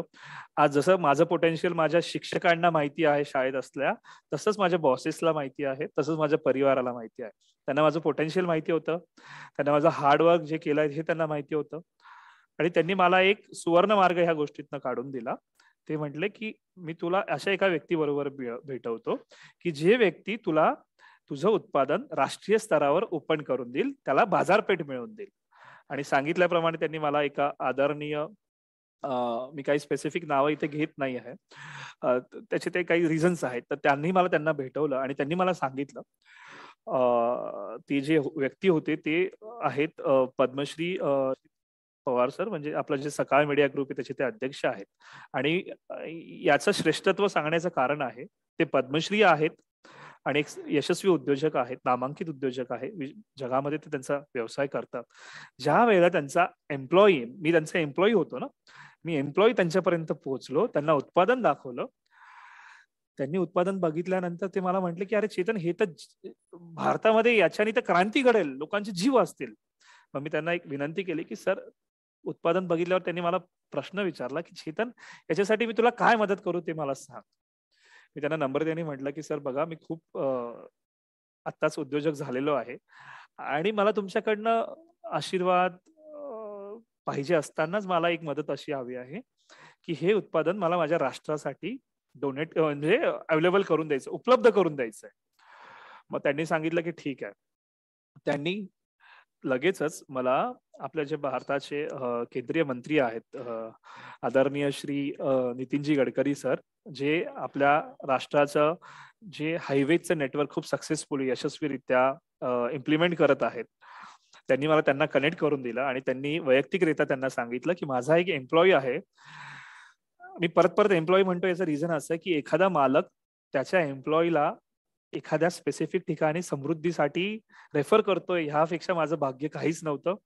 हे भाग्य असताना त्याच्यात माझे प्रयत्न होते, त्यांना दिसत होते आणि माझ्या उत्पादनाची जी व्हॅल्यू होती ही त्यांना दिसत. आणि मी त्यांच्यासाठी खरंच माझ्या जन्मभर मी त्यांना धन्यवाद देईन ह्या गोष्टीसाठी की त्यांनी मला ही मोठी मोठी संधी उपलब्ध करून दिली. आणि मग त्यावेळेला माझा मुंबईचा प्रवास हा दिल्लीपर्यंत पोहोचला. माझे जे काही बॉसेस होते, माझे जे जनरल मॅनेजर होते, त्यांनी मला एवढ्या मोठ्या प्रवासाबद्दल पोहोचवलं. त्यासाठी मी त्यांचा धन्यवाद राहील. ते माझ्याबरोबर आले, मी गडकरी साहेबांना भेटलो आणि माध्यमिक विद्यालय उंटवाडीचा विद्यार्थी एक प्रॉडक्ट घेऊन जेव्हा दिल्लीला जातो, त्यावेळेला हा माझ्या शिक्षकांसाठी खूप मोठा गर्व होता आणि मी त्यांना हे शेअर पण केलं नंतर की अशी अशी घटना घडल्या आणि I am thankful to you always. त्यावेळेला मी त्यांना ज्यावेळेला हे उत्पादन दाखवलं, त्यावेळेला त्यांना उत्पादन खूप आवडलं. त्यांनी सांगितलं की चेतन, तू खूप यंग आहेस आणि तुझ्यासाठी खूप शुभेच्छा आणि मी याची तजवीज नक्की करीन की हे उत्पादन पूर्ण भारतामध्ये सेफ्टी, सुरक्षा म्हणून वापरलं गेलं पाहिजे. त्यांनी दिलेला त्यांचा शब्द हा खरा केला आणि भारतामध्ये आज मेजर कॉन्ट्रॅक्टर्स, जे लोक रोड बनवतात, तुम्ही ज्या वेळेला नाशिकपासनं मुंबईला जातात, ज्या वेळेला तुम्ही नाशिकपासनं मथुरेला जातात, ज्या वेळेला तुम्ही नाशिकपासनं कन्याकुमारीला जातात, गोव्याला जातात, धुळ्याला जातात, चाळीसगावला जातात किंवा आग्र्याला जातात, नाशिकच्या आजूबाजूचे जे कोणी मेजर हायवेज आहेत, महामार्ग आहेत, त्यातल्या अनेक उत्पादन कॉन्ट्रॅक्टर्स माझं हे उत्पादन वापरतात आणि याचं मला रिअली सॅटिस्फॅक्शन आहे. सगळ्यात मोठं सॅटिस्फॅक्शन आहे की माझ्या भारतीय कामगारांचा मी जीव वाचवू शकलो आणि माझा हा प्रवास पीएन रक्षकचा सुरू झाला. गुगलवर तुम्ही जर पीएन रक्षक किंवा पीएन सेफ्टी इंडस्ट्रीच्या नावाने युट्यूबवर तुम्ही पीएन रक्षक जर सर्च केला तर तुम्हाला नक्कीच पीएन रक्षक काय हे कळेल. हे उदाहरण देण्याचं कारण, पुन्हा मी माझ्या मुद्द्यावर येतो की तुमच्या जीवनामध्ये नाही किंवा अशक्य असं काहीच नाही. तुम्हाला फक्त गरज आहे ही तुमची सुरुवात करण्याची, एखाद्या स्पेसिफिक प्रवासाला सुरुवात करण्याची, उद्योजकतेला सुरुवात करण्याची. तुम्हाला ह्या संपूर्ण प्रवासामध्ये खूप असे व्यक्ती, खूप अशा संघटना, खूप असे अधिकारी, म्हणजे शासकीय, निमशासकीय किंवा खाजगीतले जे कोणी तुमचे वेल विशर्स, ते सगळे येतात आणि तुम्हाला खूप मोठा सपोर्ट करतात. तुमच्या आयुष्याचं जे यश आहे ते मिळवण्यासाठी सपोर्ट करत असतात. आणि त्यांना मी म्हणतो की, म्हणजे आपण ज्या वेळेला म्हणतो की तो देवदूत किंवा तो देवदूत म्हणून माझ्या आयुष्यामध्ये आला, ते असे खूप सारे देवदूत तुमच्या आजूबाजूला असतात. फक्त ते देवदूत तुमच्या प्रयत्नांची पराकाष्ठा चेक करत असतात किंवा they are testing your patience, testing your hard work, testing your talent. म्हणजे तुम्ही किती प्रयत्नांनी ह्या गोष्टीपर्यंत पोहोचत आहात ते तुम्हाला बघत असतात आणि ते नक्की तुम्हाला येऊन भेटतात. ते तुमचे शिक्षक असू शकतात, तुमचे परिवारजन असू शकतात, तुमचे मित्र असू शकतात किंवा तुमचे वेल विशर असू शकतात. आपण आपल्या ह्या उद्योजकतेच्या कन्क्लुजन पार्टकडे मी आता हळूहळू वळतो आहे.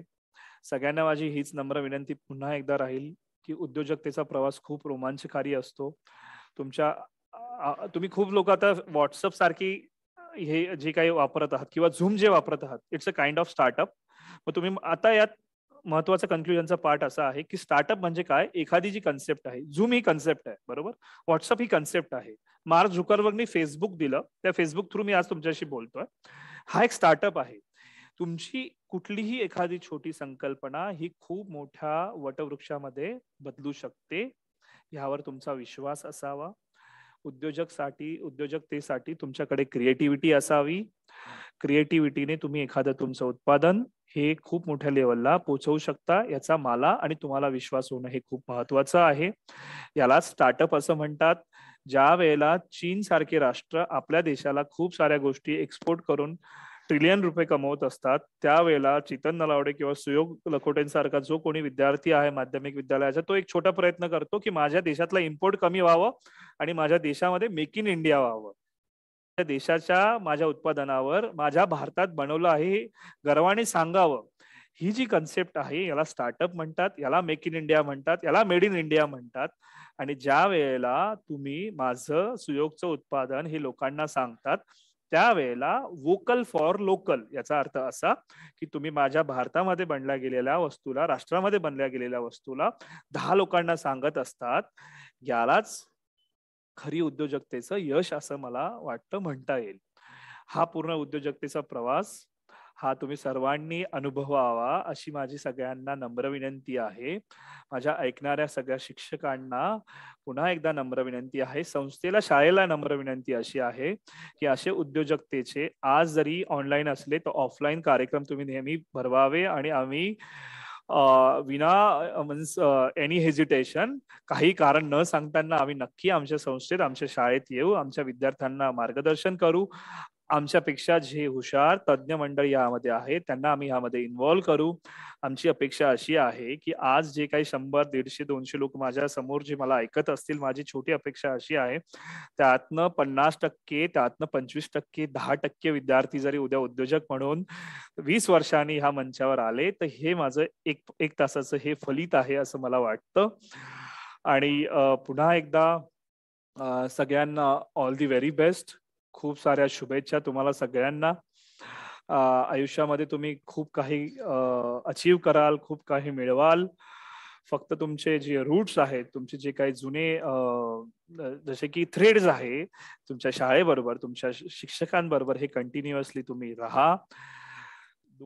पूर्वी मी माझ्या वडिलांबरोबर त्यांच्या शिक्षकांना भेटायला मी ज्या वेळेला गेलो, त्यावेळेला त्या शिक्षकांचे जे परिवार मला जेव्हा भेटला, त्यावेळेला एखाद्या शिक्षकाने त्यांच्या विद्यार्थ्याला दिलेले संस्कार आणि त्यांच्या विद्यार्थ्यांनी त्यांच्या मुलाला दिलेले संस्कार हे किती मोलाचे असतात याचं रिअलायझेशन मला झालं.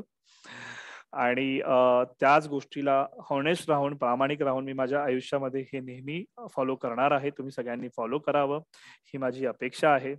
शाळेने मला ह्या ठिकाणी बोलवलं आणि मी माझे म्हणेन की माझे जे काही अनुभव आहे, माझे जे काही विचार आहे ते मी माझ्या प्रामाणिकपणे मी तुमच्या सगळ्यांसमोर ठेवले आहेत. तुम्ही मला कधीही बोलवा. तुमच्यापैकी कोणालाही कधी माझी मदत लागली तर मी सोशल मीडियावर बऱ्यापैकी ऍक्टिव्ह आहे. बऱ्याच शिक्षकांकडे माझे आजही कॉन्टॅक्ट नंबर आहे. कधीही तुम्ही मला अप्रोच व्हा. मी पुन्हा एकदा सांगतो की मी नक्कीच तुम्हाला मदत करण्याचा प्रयत्न करीन. जय हिंद, जय महाराष्ट्र. धन्यवाद. धन्यवाद सर.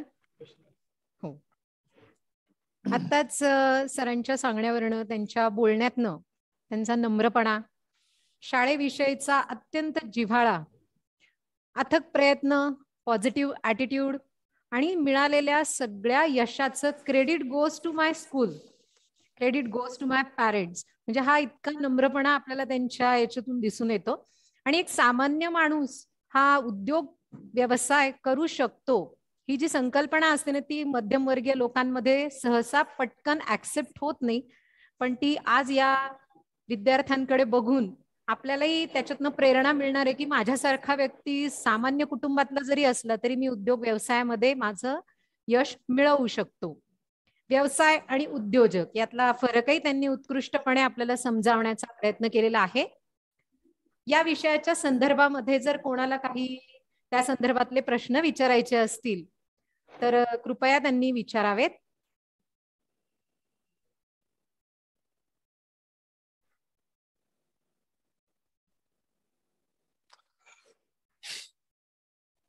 तायडे मॅडम यांनी आपला माईक अनम्यूट करावा आणि प्रश्न विचारावा.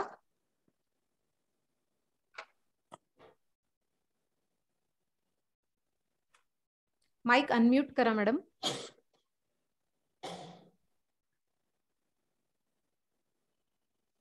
बोला तायडे मॅडम.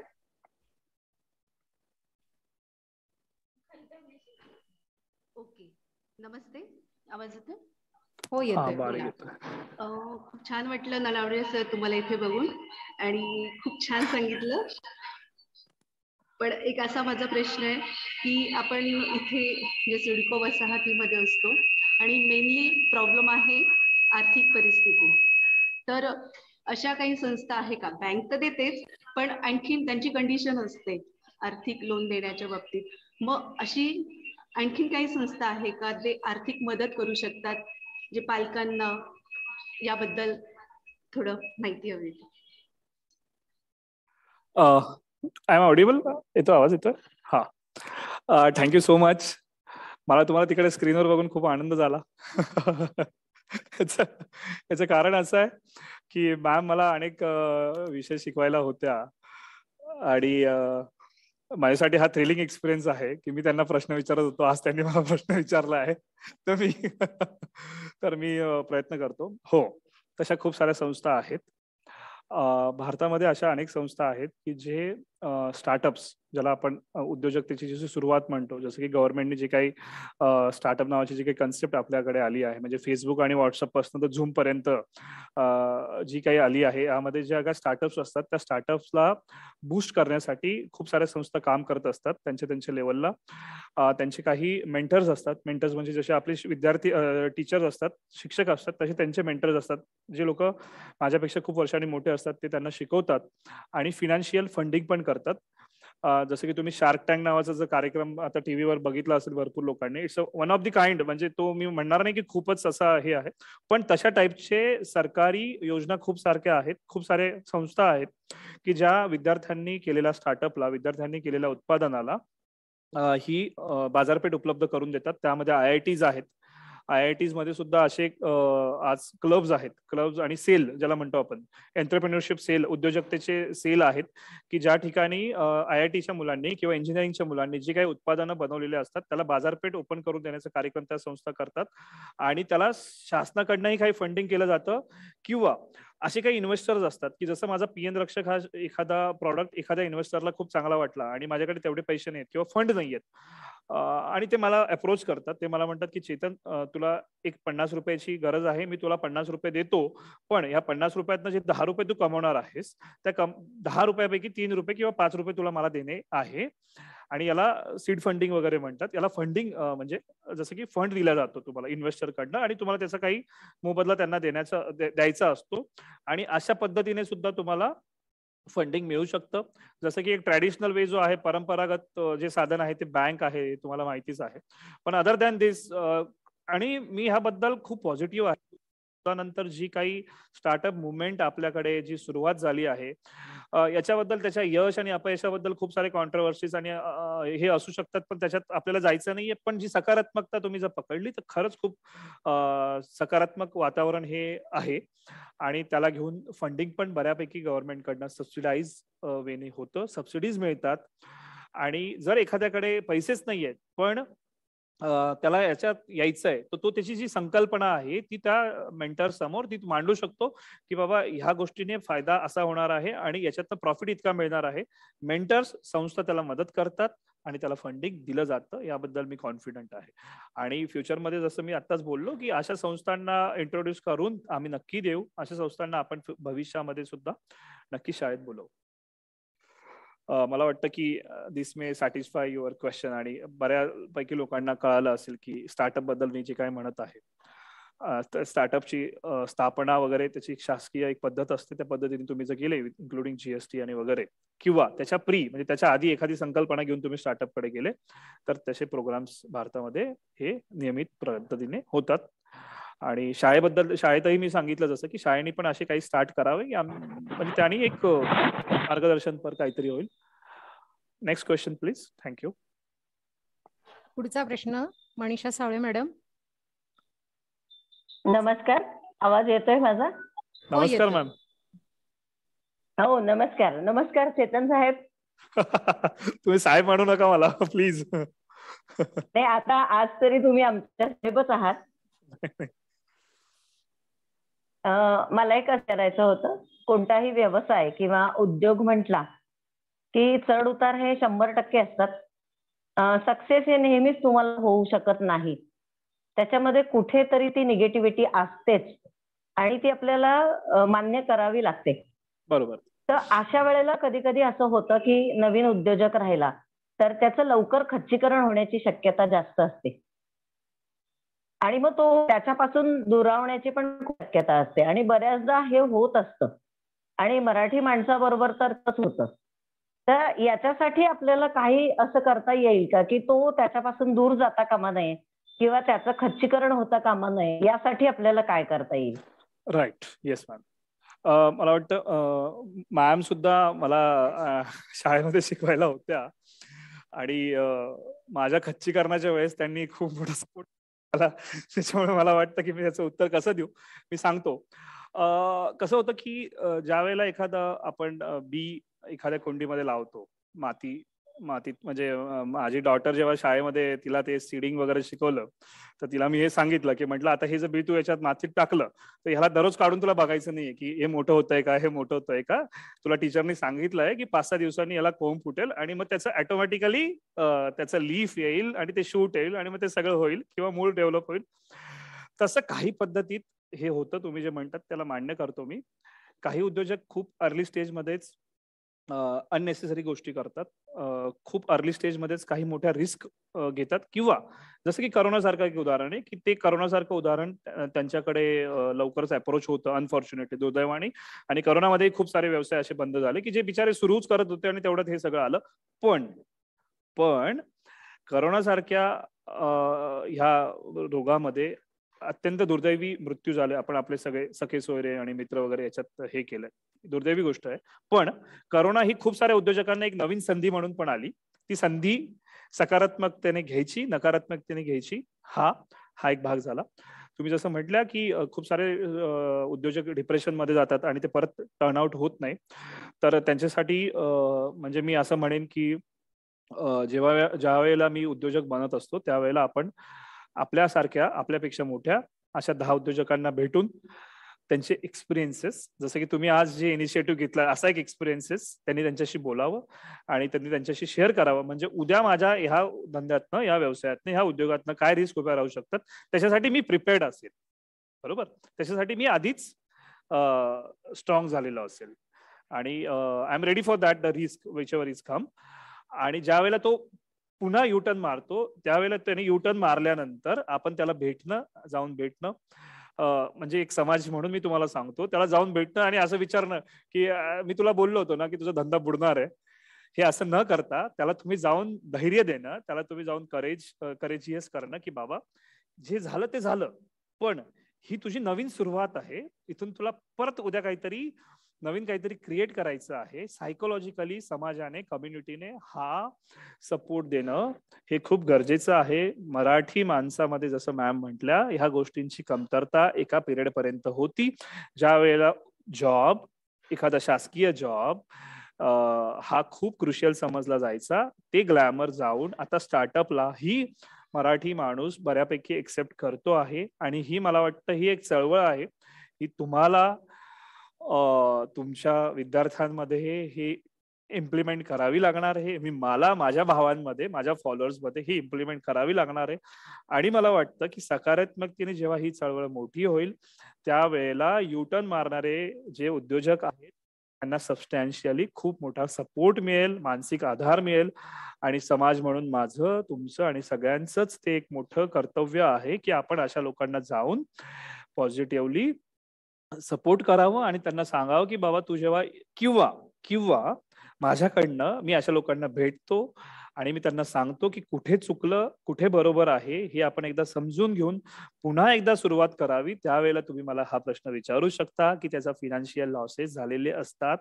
फिनान्शियल लॉसेस झाल्यानंतर थेंबे थेंबे तळे साचे, हळूहळू करून त्याच्यातनं बाहेर पडून तू पुन्हा उद्योजक बनू शकतो. ह्यासाठी ज्या काही यशकथा असतात, ज्या रिअल लाईफ मध्ये असतात, व्हर्च्युअल लाईफ मध्ये असतात, हे मी आणि माझ्या सगळ्याच उद्योजकांनी बघणं खूप महत्वाचं आहे. कारण त्या पाथ मेकिंग, पथदर्शक बनतात. मला वाटतं ही एक पॉझिटिव्हिटी माझ्याकडनं मी या प्रश्नाला उत्तर देताना सांगू शकतो. रसिका कुलकर्णी मॅडम, यासाठी एक 2 मिनिटं फक्त. कुलकर्णी मॅडम 2च please, मिनिट. हा बोला. हा, याच्यासाठी मला असं वाटतं की चेतन साहेब जे काही करतायत त्याच्या जोडीला एक जे रिटायर्ड शिक्षक आहेत त्यांची संघटना स्थापन केली तर Yes. कदाचित शिक्षक या उद्योजकांना एक मोटिवेशन देण्याच्या Definitely. पद्धतीने करू शकतील.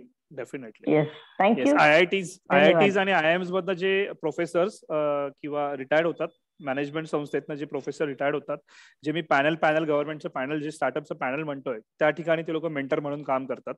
आणि असे मेंटर मी आपल्या शाळेतनं जर पुढे आले तर definitely it will be a glorious moment. Yes ma'am, please. Rasika Kulkarni madam. नमस्कार.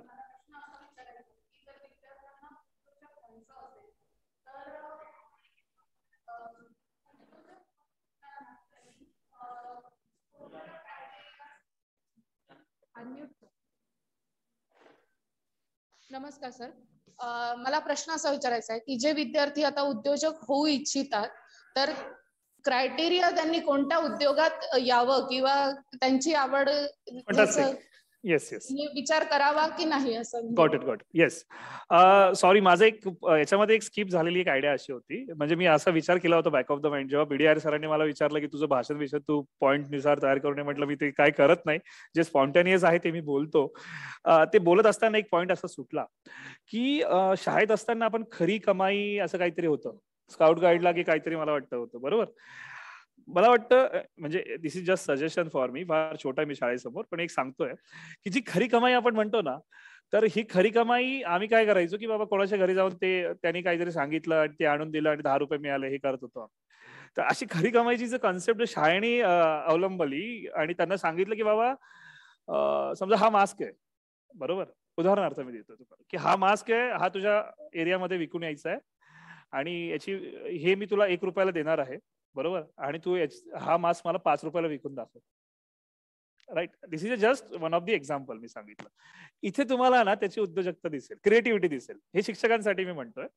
दुसरं, विद्यार्थ्यांनी कसं ओळखावं, राईट, बरोबर ना. हा, विद्यार्थ्यांनी ओळखावं, जसं मी म्हटलं की ज्या वेळेला त्याच्या डोक्यात एखादी कल्पना येते की बाबा मी अशी एखादी सायकल बनवू शकतो की जिला पॅडल मारायची आवश्यकता नाहीये, बरोबर, आणि ती ऑटोमॅटिकली चालेल, बॅटरीवरती चालेल आणि बॅटरी चार्ज होईल, बरोबर. ही एक जस्ट एक्झाम्पल. त्यांनी ती संकल्पना आहे ना ती थोडी ग्रूम करावी. त्यांनी त्याच्या पालकांना सांगावं, त्याच्या मोठ्या भावाला सांगावं आणि त्याचबरोबर शिक्षकांना सांगावं की माझ्या डोक्यात अशी एक कल्पना आहे की बाबा जर आपण असं काही केलं तर होईल का. त्यावेळेला आपली ड्युटी अशी आहे की आपण त्याला सांगावं की हा मेंटर आहे, याच्याकडे आपण जाऊया. तुम्ही त्याच्याकडे त्याला घेऊन गेले, तो मेंटर त्याला सांगेल की बाबा हे असं केलं तर हे सक्सेसफुल होईल. पॅरलली तुम्ही जो प्रश्न विचारला, तर विद्यार्थ्यांनी एखादा उद्योग सिलेक्ट करताना, एखादा कॅटेगरी निवडताना, जसं की म्हटलं की उत्पादन शब्द म्हणजे मॅन्युफॅक्चरिंग किंवा ट्रेडिंग किंवा सेवा, हे जेव्हा ठरवताना तेव्हा आपलं बॅकग्राऊंड पहिली गोष्ट हे बघणं अत्यंत महत्वाचं आहे. दुसरं म्हणजे अवगत गुण. म्हणजे बघा, मी तुम्हाला सांगतो की आता शाळेमध्ये अ ब क ड इ फ, पहिला बेंच ते शेवटचा बेंच, ही मी जरा वर्गकारी म्हणजे क्लासिफिकेशन नाही म्हणणार, इट्स अ नॅचरल प्रोसिजर. कारण सगळेच काय तुकडे जाणार नाही म्हणून त्यांना अ ब क ड इ मध्ये टाकलेलं असतं. तर अ मधला मुलगा थोडा असतो टॅलेंटेड, ब मधला थोडा असतो, क मधला अजून थोडा असतो, ई मधला असतो, एफ मध्ये एखादा शाळेत पहिला येणारा पण मुलगा असतो. पहिल्या बेंचवर बसणारा मुलगा खूप हुशार असतो, शेवटच्या बेंचवर बसणारा खूपच मस्तीखोर असतो. पण आता जर तुम्ही बघितलं तर एक स्टुडियस स्टुडंट आणि एक मस्तीखोर स्टुडंट, याच्यामध्ये विन कोण होतं माहितीये का? जो मस्तीखोर असतो तो. त्याचं कारण काय आहे? जसं आता मला वाटतं मॅमने विचारलं, मनीषा मॅमने जे विचारलं की ही जी रिस्क आहे ना, जर मी मस्ती केली तर होईल म्हणून काय होणार आहे की मला बाहेर उभं करतील किंवा मला पालकांना घेऊन यायला लावतील, पण मी माझी मस्ती करणार. ही जी रिस्क टेकिंग कॅपॅसिटी आहे ना, ती जर त्या विद्यार्थ्यामध्ये असेल, याचा अर्थ असा नाही की हुशार मुलगा उद्योजक होऊ शकत नाही का. डेफिनेटली हुशार होऊ शकतो, पण ते जे गुण म्हणजे ते जे प्रॉपर्टीज आहेत, ट्रेट्स आहेत, ते त्यांनी समजून घेणं महत्वाचं आहे की बाबा मी जर मार्केटमध्ये उतरलो तर हे माझ्याकडनं विकल्या जाणार आहे का. काही मुलं हे इंट्रोवर्ट्स असतात. इंट्रोवर्ट म्हणजे की बाबा ते असं सहजासहजी बोलत नाही. जसं तुम्ही आय वॉज एक्स्ट्रोवर्ट, मी आधीपासून बोलतच होतो. आणि मी जसं म्हटलं की माझा गुरु निनाद होता. ओके, आणि निनाद जेवढं छान बोलायचं त्याला मी फॉलो केलंय. म्हणजे मी नेहमी म्हणतो, आताच म्हटलो मी तसं. तर प्रत्येकाने हे समजून घेणं महत्वाचं आहे. किंवा एखादा असेल की तो फार टेक्निकल स्टुडंट आहे की त्याला ते स्क्रूड्रायव्हर घेऊन काहीतरी करायचं आहे, मग त्यांनी काय करावं, त्यांनी मेकॅनिकल मध्ये जावं. त्यांनी मेकॅनिकल मध्ये एखादा स्टार्टअप चालू करावं. एखादा स्टुडंट असा की तो डान्स मध्ये खूप छान आहे, त्याला डान्स येतो, पण त्याला म्हणणं असं की बाबा मला याची उद्योजकता कशी बनवायची आहे, तर त्यांनी काय करावं, तो डान्स करतो ना, त्याने 10 लोकांना डान्स शिकवा. दिस इज अ सर्व्हिस ना. हे झालं बरोबर. एखादा स्टुडंट आहे ना, दुसऱ्याला खूप चांगल्या पद्धतीने समजू शकतो, म्हणजे समजून सांगू शकतो. मग त्याने शिक्षक बनावं. डेफिनेटली हा एक पर्याय आहे. नाही, पण त्याला उद्योजक बनायचं नाही. मला ते शाळेचा विषय मला हे नाही की मला तेवढा सॅलरी मिळणार आणि ते सगळं नाही, स्टिप्युलेटेड नाही पाहिजे. हा, he can go for the tuition. Okay, म्हणजे अशा काही कॅटेगरीज आहेत की तो त्याच्या थ्रू जाऊ शकतो. एक मुलगा असा की त्याची घरची परिस्थिती हे आहे, ठीक आहे, पण तो म्हणतो की मी विकू चांगलं शकतो, मग तो मास्क विकू शकतो. एक्झाम्पल फॉर, तो पॉलिसी विकू शकतो. बरोबर, तर तुम्हाला पॉलिसी विकू शकतो. पॉलिसीसाठी काय इन्व्हेस्टमेंट आहे. तर विद्यार्थ्यांनी पण समजून घेताना, उद्योजकतेकडे जाताना ह्या काही कॅटेगरीज आहेत की त्या समजून घेणं इम्पॉर्टंट आहे. आणि तुम्ही म्हणाल की सक्सेसफुल होणार का? येस, 100% सक्सेसफुल होणार. तुम्ही ह्या कॅटेगरीज, ह्या फिल्टर्स मधून स्वतःला हे करून बघा आणि त्यावेळेला तुम्ही ठरवा. माझ्या घरची परिस्थिती बेताची आणि मी 1 करोडचा इन्व्हेस्टमेंट केली तर डेफिनेटली उद्या जाऊन मला युटर्न मारायचंच आहे. बरोबर, पण मी 10,000ची केली, 10,000वरनं जर 1 करोडला गेलो तर डेफिनेटली सक्सेसफुल होण्याचे चान्सेस खूप जास्त आहेत. त्याच्यामुळे ह्या सगळ्या घटकांचा अभ्यास करून, आणि जसं की स्टार्टअपचा विषय मॅमला बोललो की एखादा मुलगा खूप सुणसुणीत हुशार आहे, त्याच्याकडे संकल्पना आहे, तुम्ही मांडा. तुम्हाला मी तसं म्हणतो ना की देवदूत आहेत तुमच्यासारखे, सगळ्यांसारखे आजूबाजूला आहेत. तुम्हाला गरज आहे प्रयत्नांची. तुम्ही जर त्याचे प्रयत्न बघितले ना तर एखादा देवदूत असं येतोच उतरून. म्हणजे तुम्ही म्हणाल की बाबा तू फार दैवतवादी, नाही, तसा नाहीये विषय हा. I am just giving a example की मदत करणारा येतो पुढे. बरोबर, मदत करणारा पुढे येतो आणि तो तुम्हाला आयडिया देतो की हे असं करता येतं आणि सक्सेसफुल. असं मला वाटतं की तुमचा जो प्रश्न आहे त्याचं उत्तर मी प्रयत्न केला देण्याचं. धन्यवाद सर. माझी विद्यार्थी हे घरचेच असतात, फॉर्मॅलिटीज जरी असल्या तरी सुद्धा. अजूनही शाळा तुमचीच आहे, आपल्या सर्वांचीच आहे. आणि आमच्या शाळेतल्या विद्यार्थ्यांसाठी तुम्ही पण एक देवदूत बनाल आणि पुढचे उद्योजक घडवाल, ही आज खात्री वाटते तुमच्या बोलण्यामधनं. धन्यवाद. आजच्या या कार्यक्रमासाठी तुम्ही उपस्थित राहिलात आणि आम्हाला सर्वांना योग्य असे मार्गदर्शन केलेत, त्याबद्दल तुमचं मनापासून खूप खूप धन्यवाद. या कार्यक्रमासाठी उपस्थित असणारे नाशिक एज्युकेशन सोसायटीचे सर्व संस्था मान्यवर, त्याचबरोबर सर्व शाळांचे पदाधिकारी, सर्व पालक शिक्षक संघाचे सर्व सन्माननीय सदस्य, पालकवर्ग, सर्व संस्था सहकारी शिक्षक आणि काही विद्यार्थी देखील या कार्यक्रमासाठी उपस्थित आहेत. या सर्वांचे मी या ठिकाणी खूप मनापासून आभार मानते आणि हा आजचा आपला जो कार्यक्रम आहे या ठिकाणी संपला असं अध्यक्षांच्या अनुमतीने मान्य करते. धन्यवाद. सगळ्यांचे मनापासून धन्यवाद.